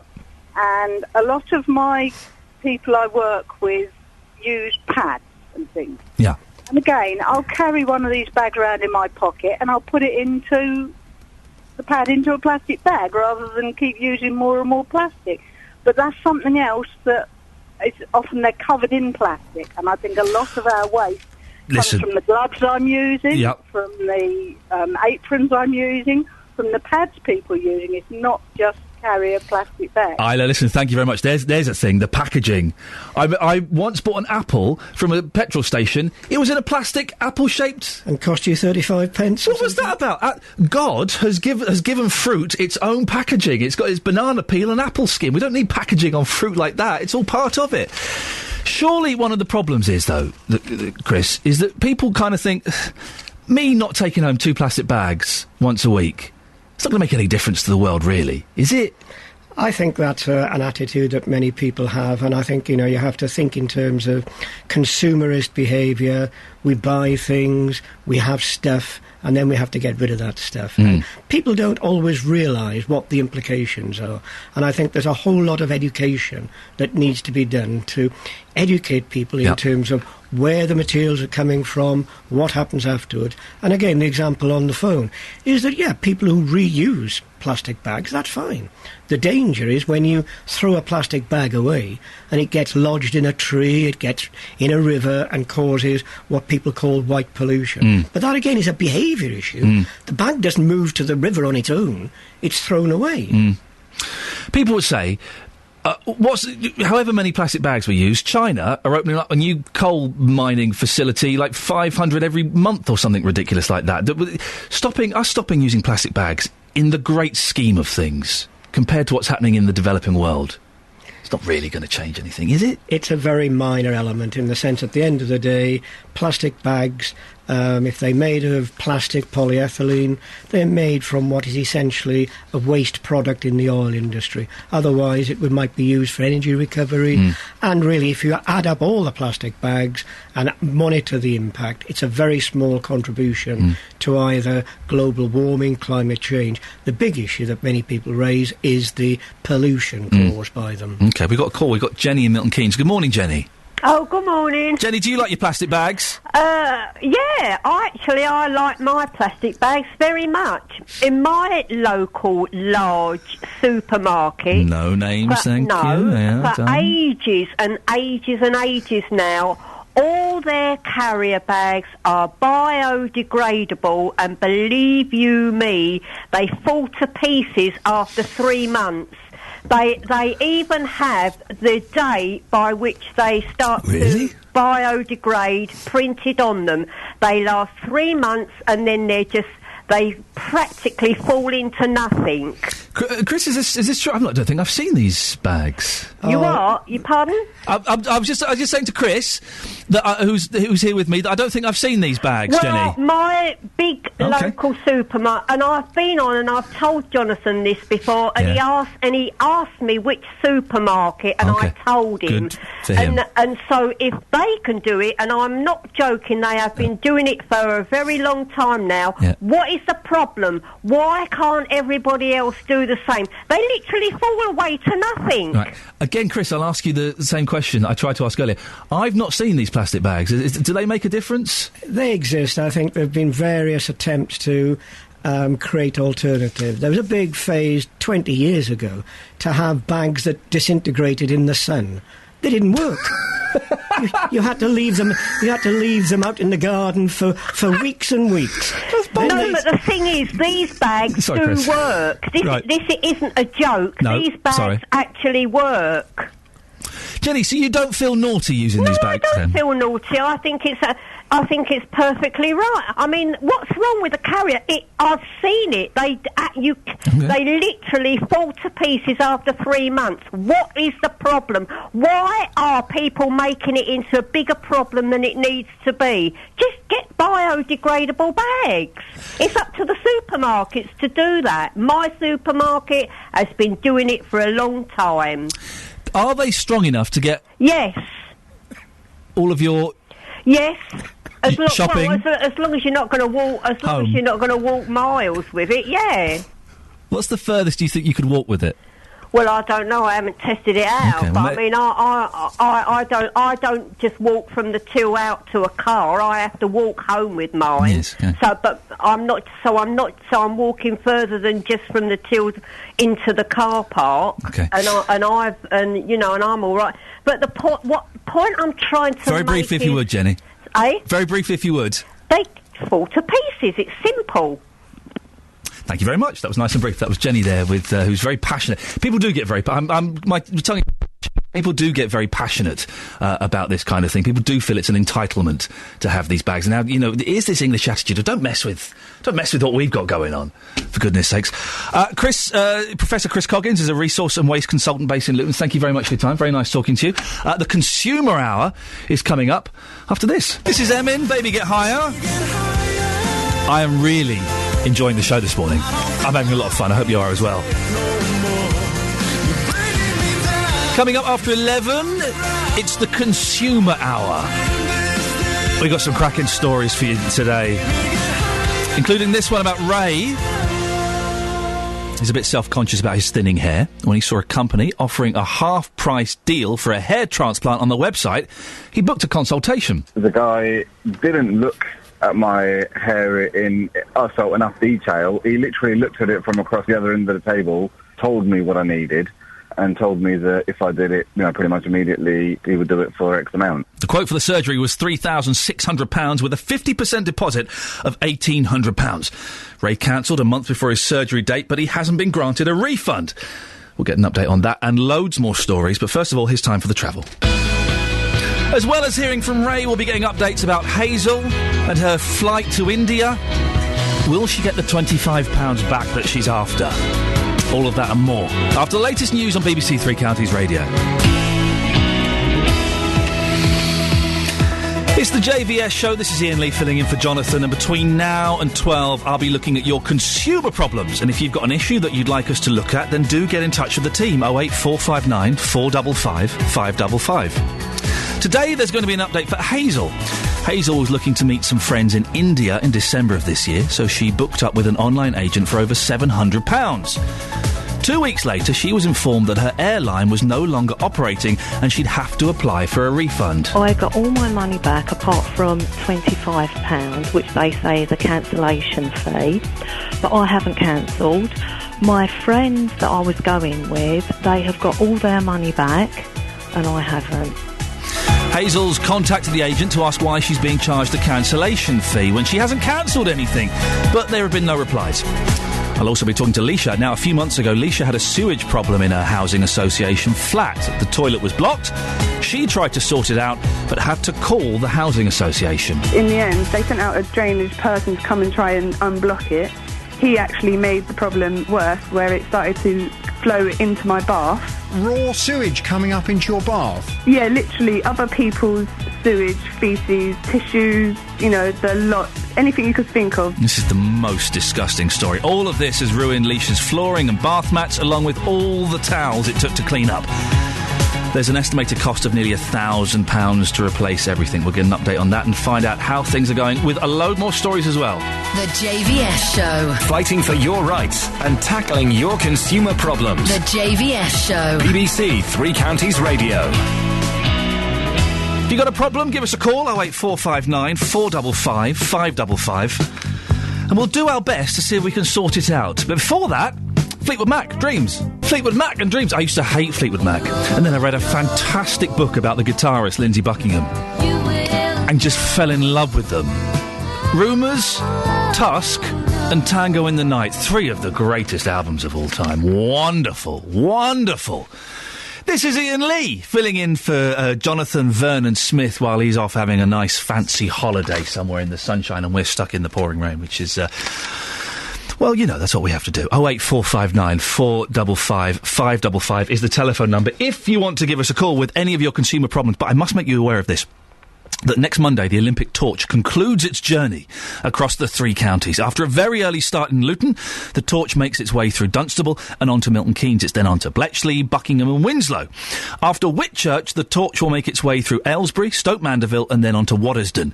And we will be there so you don't miss a thing. We are your Olympic station. We're BBC Three Counties Radio. I think we can go to Vladimir on line 3. Good morning, Vladimir. Hello, good morning. How are you, sir? Absolutely marvellous, and you? I'm not as good as that, but I'm doing okay. What's your story, Vladimir? What's the problem? And please don't mention any company names or brand names. Yeah, certainly won't. Basically, what has happened, it was my partner's birthday. Yes. And I thought I'm going to buy her a present, so I went online, and I went to one of those internet companies, and I have bought her a voucher for a pair of boots. Then what we did, we received the voucher, which was brilliant. Yes. She went to redeem the voucher, followed all the instructions, did everything she had to, left her bank details and address and her name and everything she should on an answer machine with a franchise. But unfortunately, the boots have never arrived with us. So what I've done about a month later, I have sent an email to the internet-based company, asking if they could investigate for us. I got lovely email back saying that they will, and they forwarded me email for the franchise as well, and asked me if I can email them. So I did, and I have received email from the franchise stating that they have shipped the order a couple weeks prior to my email, and that I should call the internet-based company again.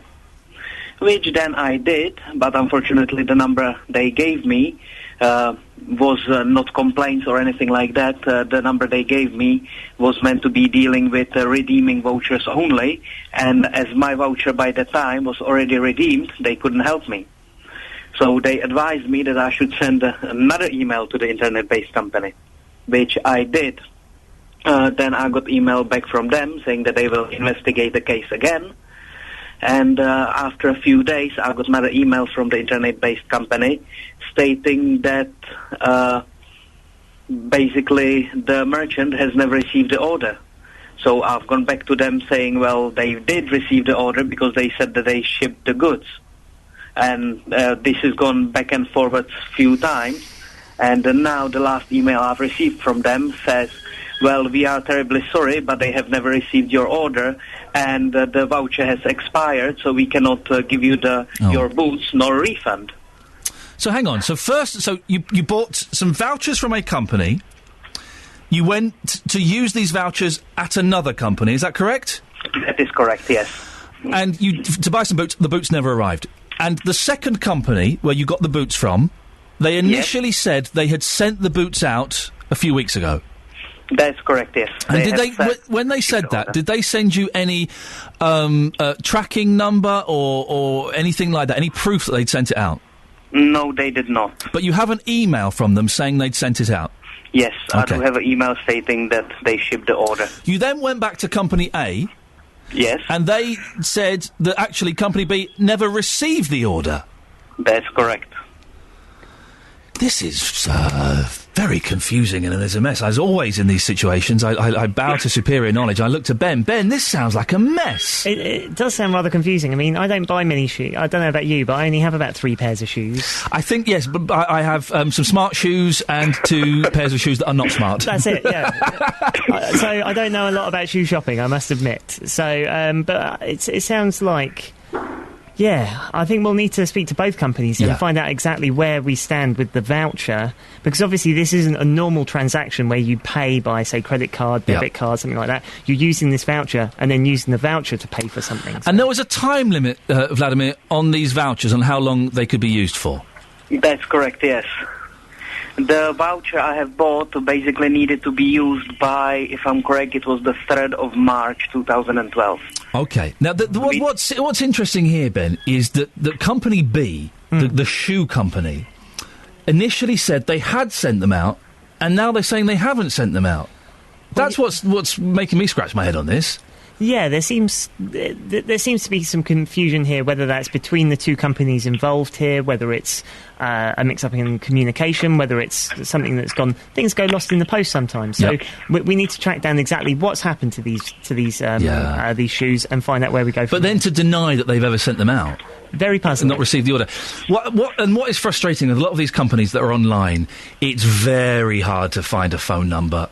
It's very hard to find a phone number that you can talk to someone. Yeah. But you can't, with enough scouring, Vladimir, of the internet, all of these companies have got phone numbers. And Ben and I, we're going to hunt and we're going to find them.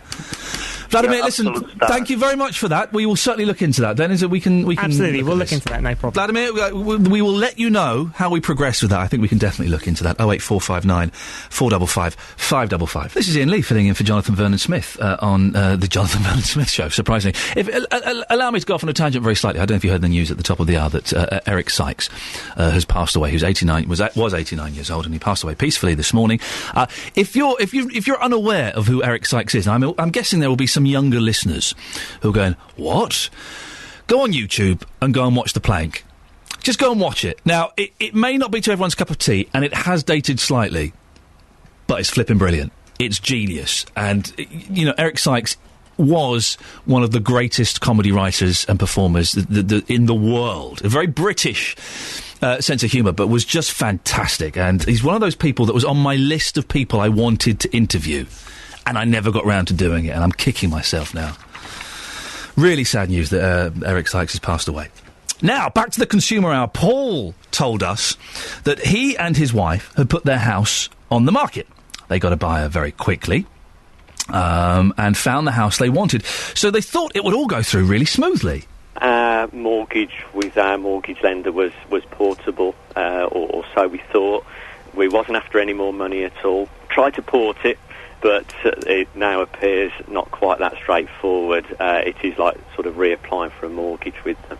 Have you got it in writing that the mortgage is portable? We can't find the initial paperwork. We do keep everything, but that seems to have disappeared. The mortgage lender has said they won't port the mortgage due to affordability, but Paul doesn't want to borrow any more money. The house they want costs less. Paul told us that he struggled to get through to anyone on the helpline, so have we been able to get anywhere? We've got Paul on the line now. Good morning, Paul. Good morning, Ian. Paul, bring me up to speed on this. Obviously, Jonathan's been dealing with this. What's the situation you're at now? Well, it did start to kind of move forward fairly quick. Well, I say quickly. It appeared to be going better. Jonathan got in touch with them, and we was getting somewhere. There was a little bit of information still that they needed off us, some accounts. So we sent all that off. Yeah. And they then told us that we needed to wait another 3 to 5 days, which is their stock answer, to get an answer from them. Waited 5 working days as usual, phoned them up to be told that they looked on the system. They said, it's by the looks of it, the application's been declined. I said, well, why is that? She said, well, it's down to affordability. I said, well, is it possible to just speak to somebody in the porting department or the underwriters? And she said, well, no, not anymore. According to the system now, the case has been closed. And that was it. So, I said, well, where do we go from here? She said, well, the only thing you could do is complain. So I said, okay, then I want to complain. Yeah, I'll do that then, yes. So, again, we've had a complaint number, and again, need to wait the usual 3 to 5 working days for a letter to arrive. I've no idea what the letter's going to say. I'm assuming it's going to be how we can sort of progress on with the complaint. Complaining is fine, but you want the situation. You want the situation to be resolved. You want a port so you can get this house. Did actually, when Jonathan got onto him a couple of weeks ago, we did actually say, because we made a complaint because this has gone on for many, many weeks, and I foolishly said, we don't want to complain. We just want it sorted. It should be really easy.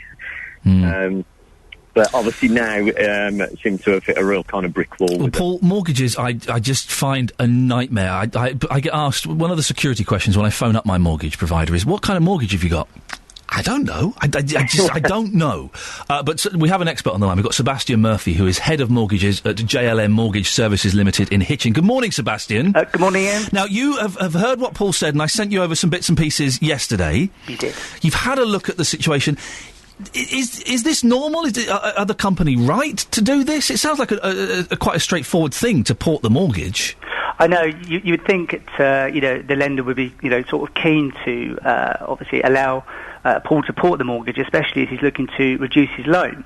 And therefore, to reduce his kind of debt to them. But unfortunately, Paul's dealing with a company which obviously now don't really have an appetite to lend. Right.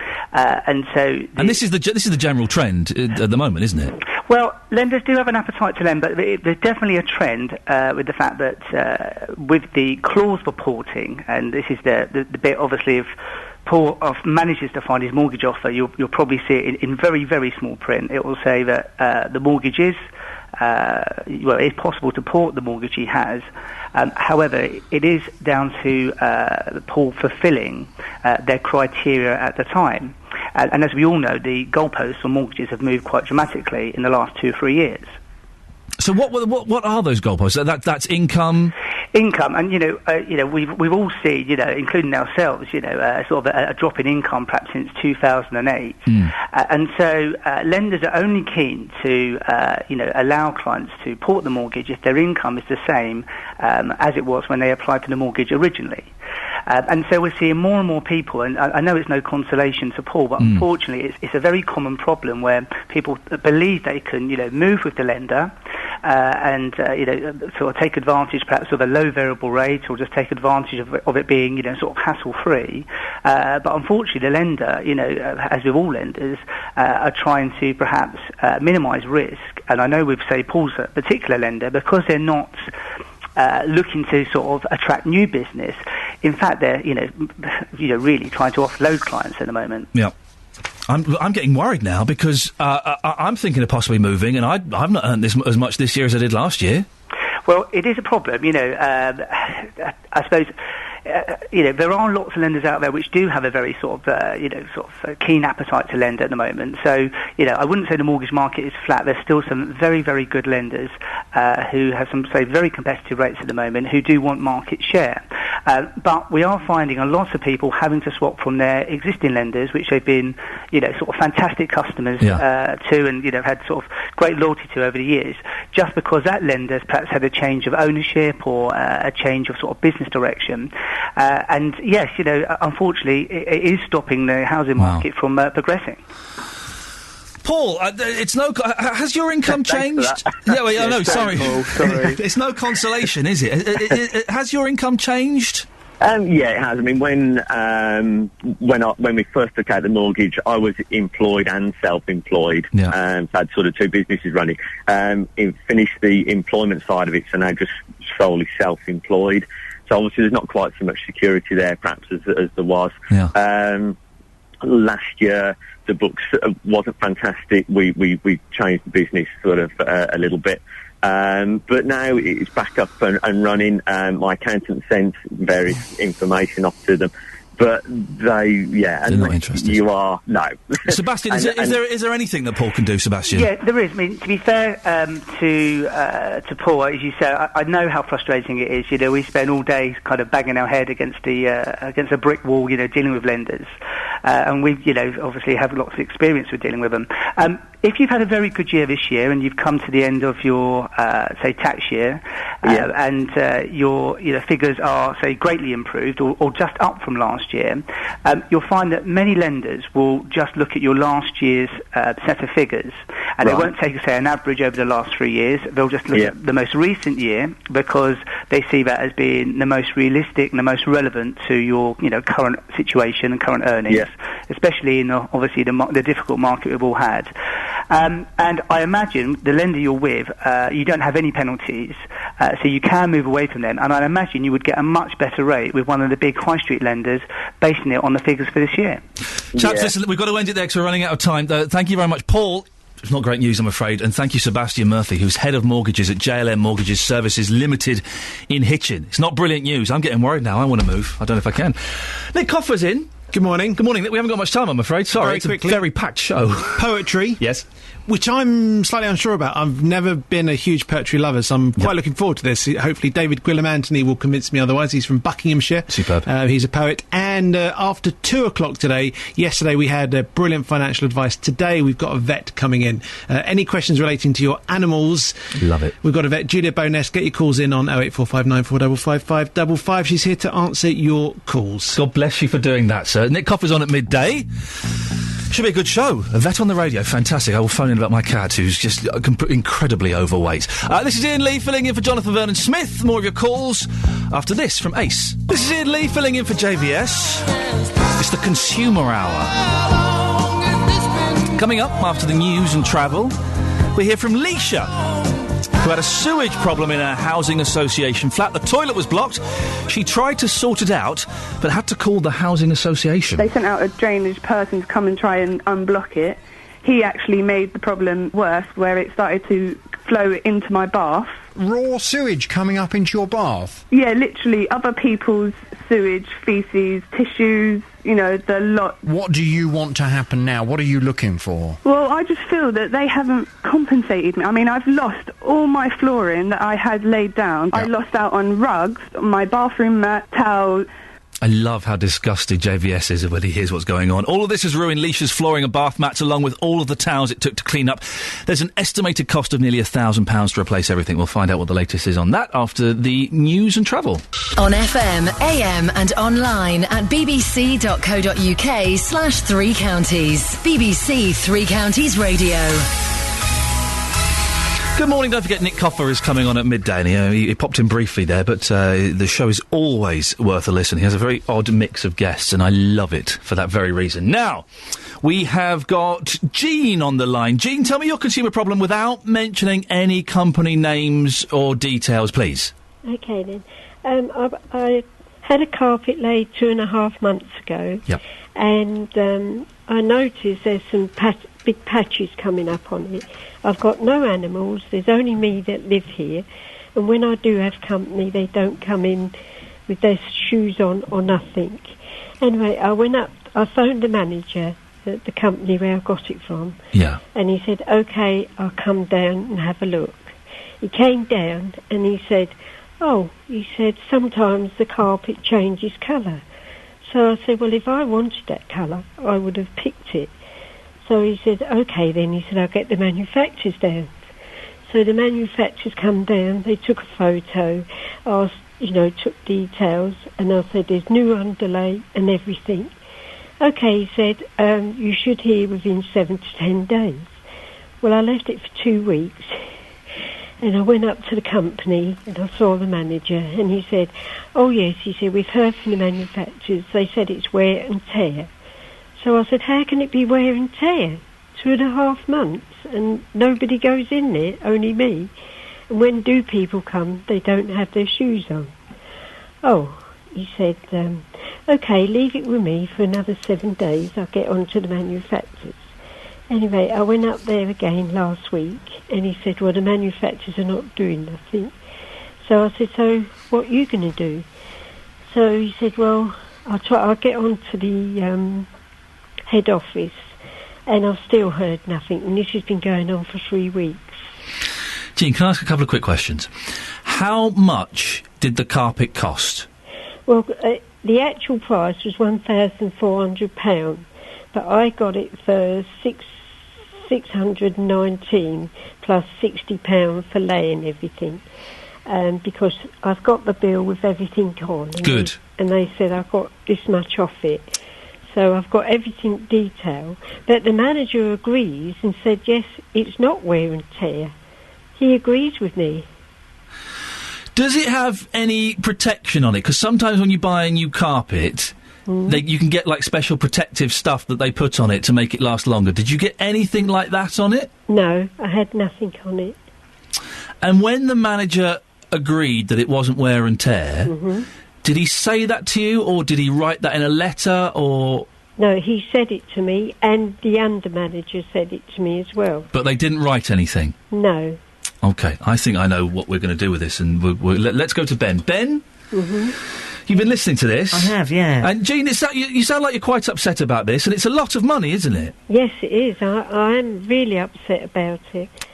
And you expect a carpet to last a little bit longer than a couple of months. I would have thought, Ben. Well, like, if I'd had a family or animals, even then, you can't say wear and tear for, less than 10 weeks. And you say it's patches. What colour are the patches? Are they just has it kind of lost some of its colour, or...? No, it's like a light, because it's a very light carpet, and it's like a very light brown coming through. Oh, that's not very nice. Jean, this is what I'm going to do. I don't know if I have the authority to do this, but I'm here for a week, so my rules.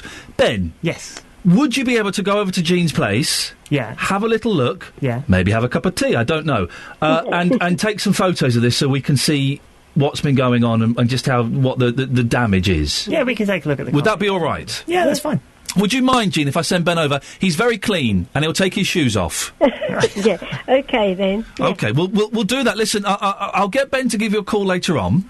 Yeah. We'll sort out a day that you can come over and have a look, and we'll take some photos and we'll put them up on our Facebook page. Yes. And then I think if we've got some visual evidence, it makes it a little bit easier for us to progress with this story, I think. Yes. OK.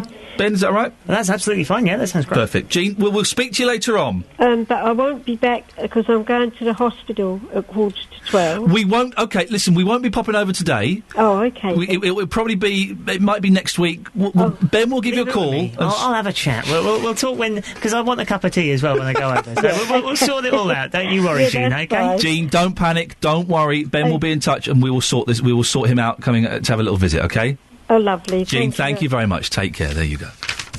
And Ben, I have to say, Ben is a very nice man, and he is very clean. I would not send him out if he was not clean. Now, a few months ago, in this story I just find incredible, Leisha had a sewage problem in a housing association flat. The toilet was blocked. She tried to sort it out, but had to call the housing association. She's there. They sent out a drainage person to come and try and unblock it. He actually made the problem worse, where it started to flow into my bath. Raw sewage coming up into your bath? Yeah, literally other people's sewage, faeces, tissues, you know, the lot. What do you want to happen now? What are you looking for? Well, I just feel that they haven't compensated me. I mean, I've lost all my flooring that I had laid down. I lost out on rugs, my bathroom mat, towels. It just sounds absolutely hideous. Leisha, you're on the line now. Hello, Leisha. Hiya. Now, Ben, you've been dealing with this problem as well. Yes. Where are we? Who knows where we are and what's going on with this? Well, yes, we've been coordinating with the housing association on this, and I think last time we spoke earlier this week, we were discussing this, Ian, and I recommended, Leisha, you need to write a letter. But in the meantime, between then and now, we've had a response from the housing association. Okay, what do they say? So what they've said is, when Leisha first reported the problem to us, we attended the same day and sent cleaners the following day. Now, we investigated the cause of the problem, which was found to be a build-up of fat and grease that has blocked pipes in the building. We have unblocked these pipes and have written to all residents in the block to ask them not to pour fatty liquids down the sink. Unfortunately, unforeseeable events like this do happen, which is why we always advise residents to take out contents insurance to safeguard against any accidental damage to their possessions. Now, our money advice team can help residents arrange this at a price that is affordable, or residents can make their own arrangements. The team can also help with any other financial concerns that Leisha may have. However, they say we do sympathise with Leisha's situation, and we have offered her £250 as a goodwill gesture. Now, a couple of things here. Leisha, first off, they mention contents insurance. Do you have any contents insurance? No, but when I first moved in, they never mentioned about getting any of that neither. Well, no, but I think a good bit of advice for anybody, whether you're buying a house or you're renting somewhere or you're in housing association, I think contents insurance is kind of pretty essential for things like this. Yes. However, the other thing here is they've mentioned this £250 as a goodwill gesture. How does that sound, Leisha? Does that come somewhere near to the costs that you think you've incurred because of this? Well, I worked it out that it wouldn't even cover to actually replace the flooring, which I wouldn't mind if it would actually just replace the flooring, but as it's not going to cover it, I was a bit like, well... Would the housing association not be responsible to replace the flooring anyway? Well, that would be up for debate. And right, that's why Leisha needs to write this letter, I think. Leisha, I think this adds to the fact that you need to write a letter saying, thank you very much for the offer, and I think you need to outline how you feel about this. Outline your reasons why £250 you feel isn't enough to cover the things that you've outlined to us, things such as flooring, bath mats, rugs, to have to mop up the sewage, and then explain to them your side of it, and then see what comes back. There are a number of options that can be pursued down the line, but I think that first step is putting something in writing. So, Leisha, you need to write down a list of everything that was damaged, how much it cost, get a total, send that to the housing association. You can send us a copy as well if you want. That'll probably make things a little bit easier at our end. And then we can see what their response is. All right, well, I'll get that written up today then and sent off. The quicker you do that, I mean, it's going to take a little while, but the quicker you do that, the quicker we can kind of move on to the next step. Well, that's it. I've been waiting long enough for this flooring anyway. Leisha, listen, thank you very much. Send us that letter when you've got it. You can either email it to Ben or you can send us in, but I think that's a good idea.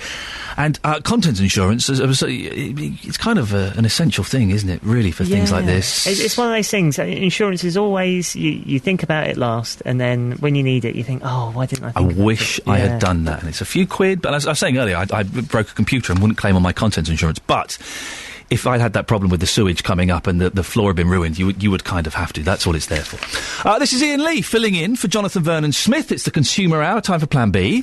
Plan B, she said, brackets, no rap version, close brackets. He's good, he is. Now, Ray is a little bit self-conscious about his thinning hair. When he saw a company offering a half-price deal for a hair transplant on their website, he went to see a consultant. Ray said it felt like a double-glazing sales pitch. He was quoted a price of £3,600 and paid a 50% deposit of £1,800. I chased them for a date for surgery. I was eventually given a date. I had no further correspondence there afterwards. It got alarm bells ringing, and I started doing a bit of my own research and found out that some of the before and after photographs I'd initially seen were not their own work. Some of them were apparently photoshopped, some of them were borrowed from other companies. And when I looked back on their website, those photos were no longer there. So Ray cancelled the surgery date he'd been given, but has not received a refund. Hello, Ray. Hello. How are you doing? You all right? Reasonably, yeah. Okay, well, Ben has been handling this. I'm aware of all of these cases because I've been listening for the last sort of 6 weeks or so, and I feel like I know all of these people. But, Ben, you've been chasing this up. Where are we with this, please? Yeah, well, the last we heard from Ray, we thought, Ray, we'd sent you off a happy person. We thought the last we heard from the company was, absolutely, we need Ray to come into our offices to sign what they call a non-disclosure agreement, which basically means he wouldn't be able to talk to us or any person once he signed that document. But he would get the money back. They even said, as a goodwill gesture, we'll pay the transport fees to get Ray into their offices and back again. So we thought, excellent. They said they'd be in contact. Ray, have they been in contact? I've heard absolutely nothing since. Nothing on your mobile? No messages? No emails? Nothing whatsoever. Have you, Ray, can I ask, have you tried to call them? No, I haven't, purely because I don't know who it is that you guys have been dealing with, and I wouldn't know who to ask for, and it just gets complicated. I mean, it's the same problem I had first time when I was trying to contact them. Ben, is there something in getting Ray to make that first move? Tell you what, I think we need to put a call into this company immediately after the programme. We need to get this rolling, because, you know, this has been going on long enough. So they said they're going to give the money back. We just need to chase them up on this and make sure they do now. Yes, so I think what I'll make sure is that the person we've been speaking with one person at this particular clinic, so we'll make sure that we speak to this person, make sure they coordinate with Ray as soon as possible. I hope that they will get someone to speak to him this afternoon. That's what I'll say we'll be expecting. But Ray, hopefully, will get someone to get in contact with you. If not, I will attempt to get some contact details that you can use to chase them up, all right? That'd be great. Lovely. Hopefully... no offence, Ray, but hopefully this will be the last time we hear from you. Right? Yeah, Ray, go away. We'll listen. Ben will get on onto that today, and we will sort out and see what we can what we can do. It's very frustrating, isn't it, when these things happen. Now, Hazel was looking to meet some friends in India in December of this year, so she booked up with an online agent for over £700. After booking for 2 weeks, I was then informed by the company that the airline would no longer be operating, and we would have to apply for a refund. I got all my money back apart from £25, which they say is a cancellation fee, but I haven't cancelled. My friends that I was going with, they have got all their money back, and I haven't. Well, Hazel shouldn't be charged a cancellation fee. We've got her on the line now. Ben, I've just emailed you over the ISDN line for our lady from ABTA, so hopefully we can get hold of her as well at some point, if that's possible. Hazel! Hello. It's not looking good, is it? No. So the flight was cancelled because they weren't doing this flight anymore. Everyone's got their money back, but you've had to pay this cancellation fee of £25. That's correct. How is that making you feel? Well, I didn't cancel it at the end of the day, so I don't see why I should have to pay £25 for something that I haven't cancelled. It does seem odd to me, bearing in mind I've just kind of stepped in and taken over from Jonathan, who has been following all of this very closely. It does seem odd that you should be penalised for something that isn't your fault. Well, that's how I feel. Yeah. Okay, well, we're trying to get hold of someone, Gillian Edwards from ABTA, and we may have got the numbers slightly confused because we're unable to get hold of her at the moment. But maybe we have got her. No, we haven't got her. That's I know roughly what she was going to say. She said that judging from the company's, she said that this is kind of probably standard procedure, and that these things often happen. Then she said that she looked at the terms and conditions on the website, and it's a little bit vague. Have you got a copy of your initial contract with the company? Well, because you asked me, I actually went into it, because, I mean, all the terms and conditions, I mean, they're so long. Of course they are, yeah. I would think most people don't actually read them word for word, but yes, I have got a copy. You have got a copy. Have you got access to a scanner? Is there a way that you could email this over to us? Oh, I did. Did you? Yes. When did you email it? Yesterday. Did you email it yesterday? Who did you email it to, me or Jonathan? No, I done it to an Iain.Lee. That's me. Yeah. That's me. Well, that's my... It hasn't come through to me, Hazel. Oh, right. It hasn't come through. I'll tell you what we'll do. Have you got Ben's email address? No, I haven't. Okay, what we'll do is we'll give you a call a bit later on after the show. We'll give you Ben email's address. And if you can send it to Ben, and we will have a little look at it, and that way we can actually forward it to Gillian from ABTA. Yeah, no problem, that's fine. And then we can get her back on and she can have a proper look. Because she said that the wording on the internet, their website, was a little bit vague and a little bit fluffy. And the contract would be a little bit more specific for us and could perhaps tell us a little bit more information. So, if you could... I tell you what, if you stay on the line... Uh-huh. Well, I'll hand you over to Ben. Ben will give you his email address. I will, yeah. Thank you, Ben. And we will see if we can get that. We'll get that forwarded on to the lady from ABTA. Is that okay? Okay, that's great. Brilliant. Thank you very much. You stay there, Ben. We'll grab you and we'll have a little chat with you, and we can. Oh no! Hang on a second. We've got Gillian. Gillian, I have to apologise. Gillian Edwards is from ABTA. We are having terrible problems with our phones this morning, and I think we managed to keep it pretty well hidden until this last minute. Gillian, are you there? I am. I can only apologise that we're having a little bit of a problem. Hazel, are you still there? I am. Okay, Gillian is the expert from ABTA who has very kindly agreed to come on. Gillian, what's your kind of take on this? So I've passed the inquiry over to our Consumer Affairs team. We've had a look through it. And in the email that we'd seen, the chain of correspondence, they'd referred to their policy on their website. Now, from looking at the website, the terms and conditions seem to refer to a £25 charge when a cancellation has been made by the customer or a notification to change the details has been made by the customer. But it doesn't actually specify what happens if the airline, in this case, has gone or cancelled the route. So it's not the customer's choice to cancel. So I don't know if there's anything that specifically relates to that in the lady's terms and conditions. So hang on, you're saying that if we were just to go by the website, and let's forget the terms and conditions in her contract for the moment, that she could be entitled to that £25 because it's them, the company, that cancelled the booking? That's right. Well, this is interesting. Well, what's going to happen, Gillian, is Hazel has found that contract for us. She's going to send it over to us today. Would that be all right, Gillian, if we forwarded it on to you to have a little look at? Absolutely, yeah. Fantastic. OK, we'll get that done today, tomorrow at the latest. We'll try and get it done today. And then maybe we can come back to you later in the week, Gillian, and have a little look at what's going on with that. Yeah, no problem. And thank you very much for your patience and for coming on. I know things are a little bit all over the place at the moment. It's possibly my fault. I think I may have broken a machine somewhere. Gillian, thank you very much. We'll speak to you soon. Thank you.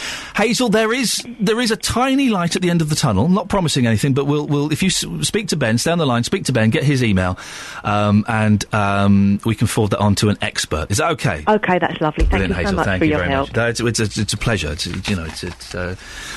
We're doing our best.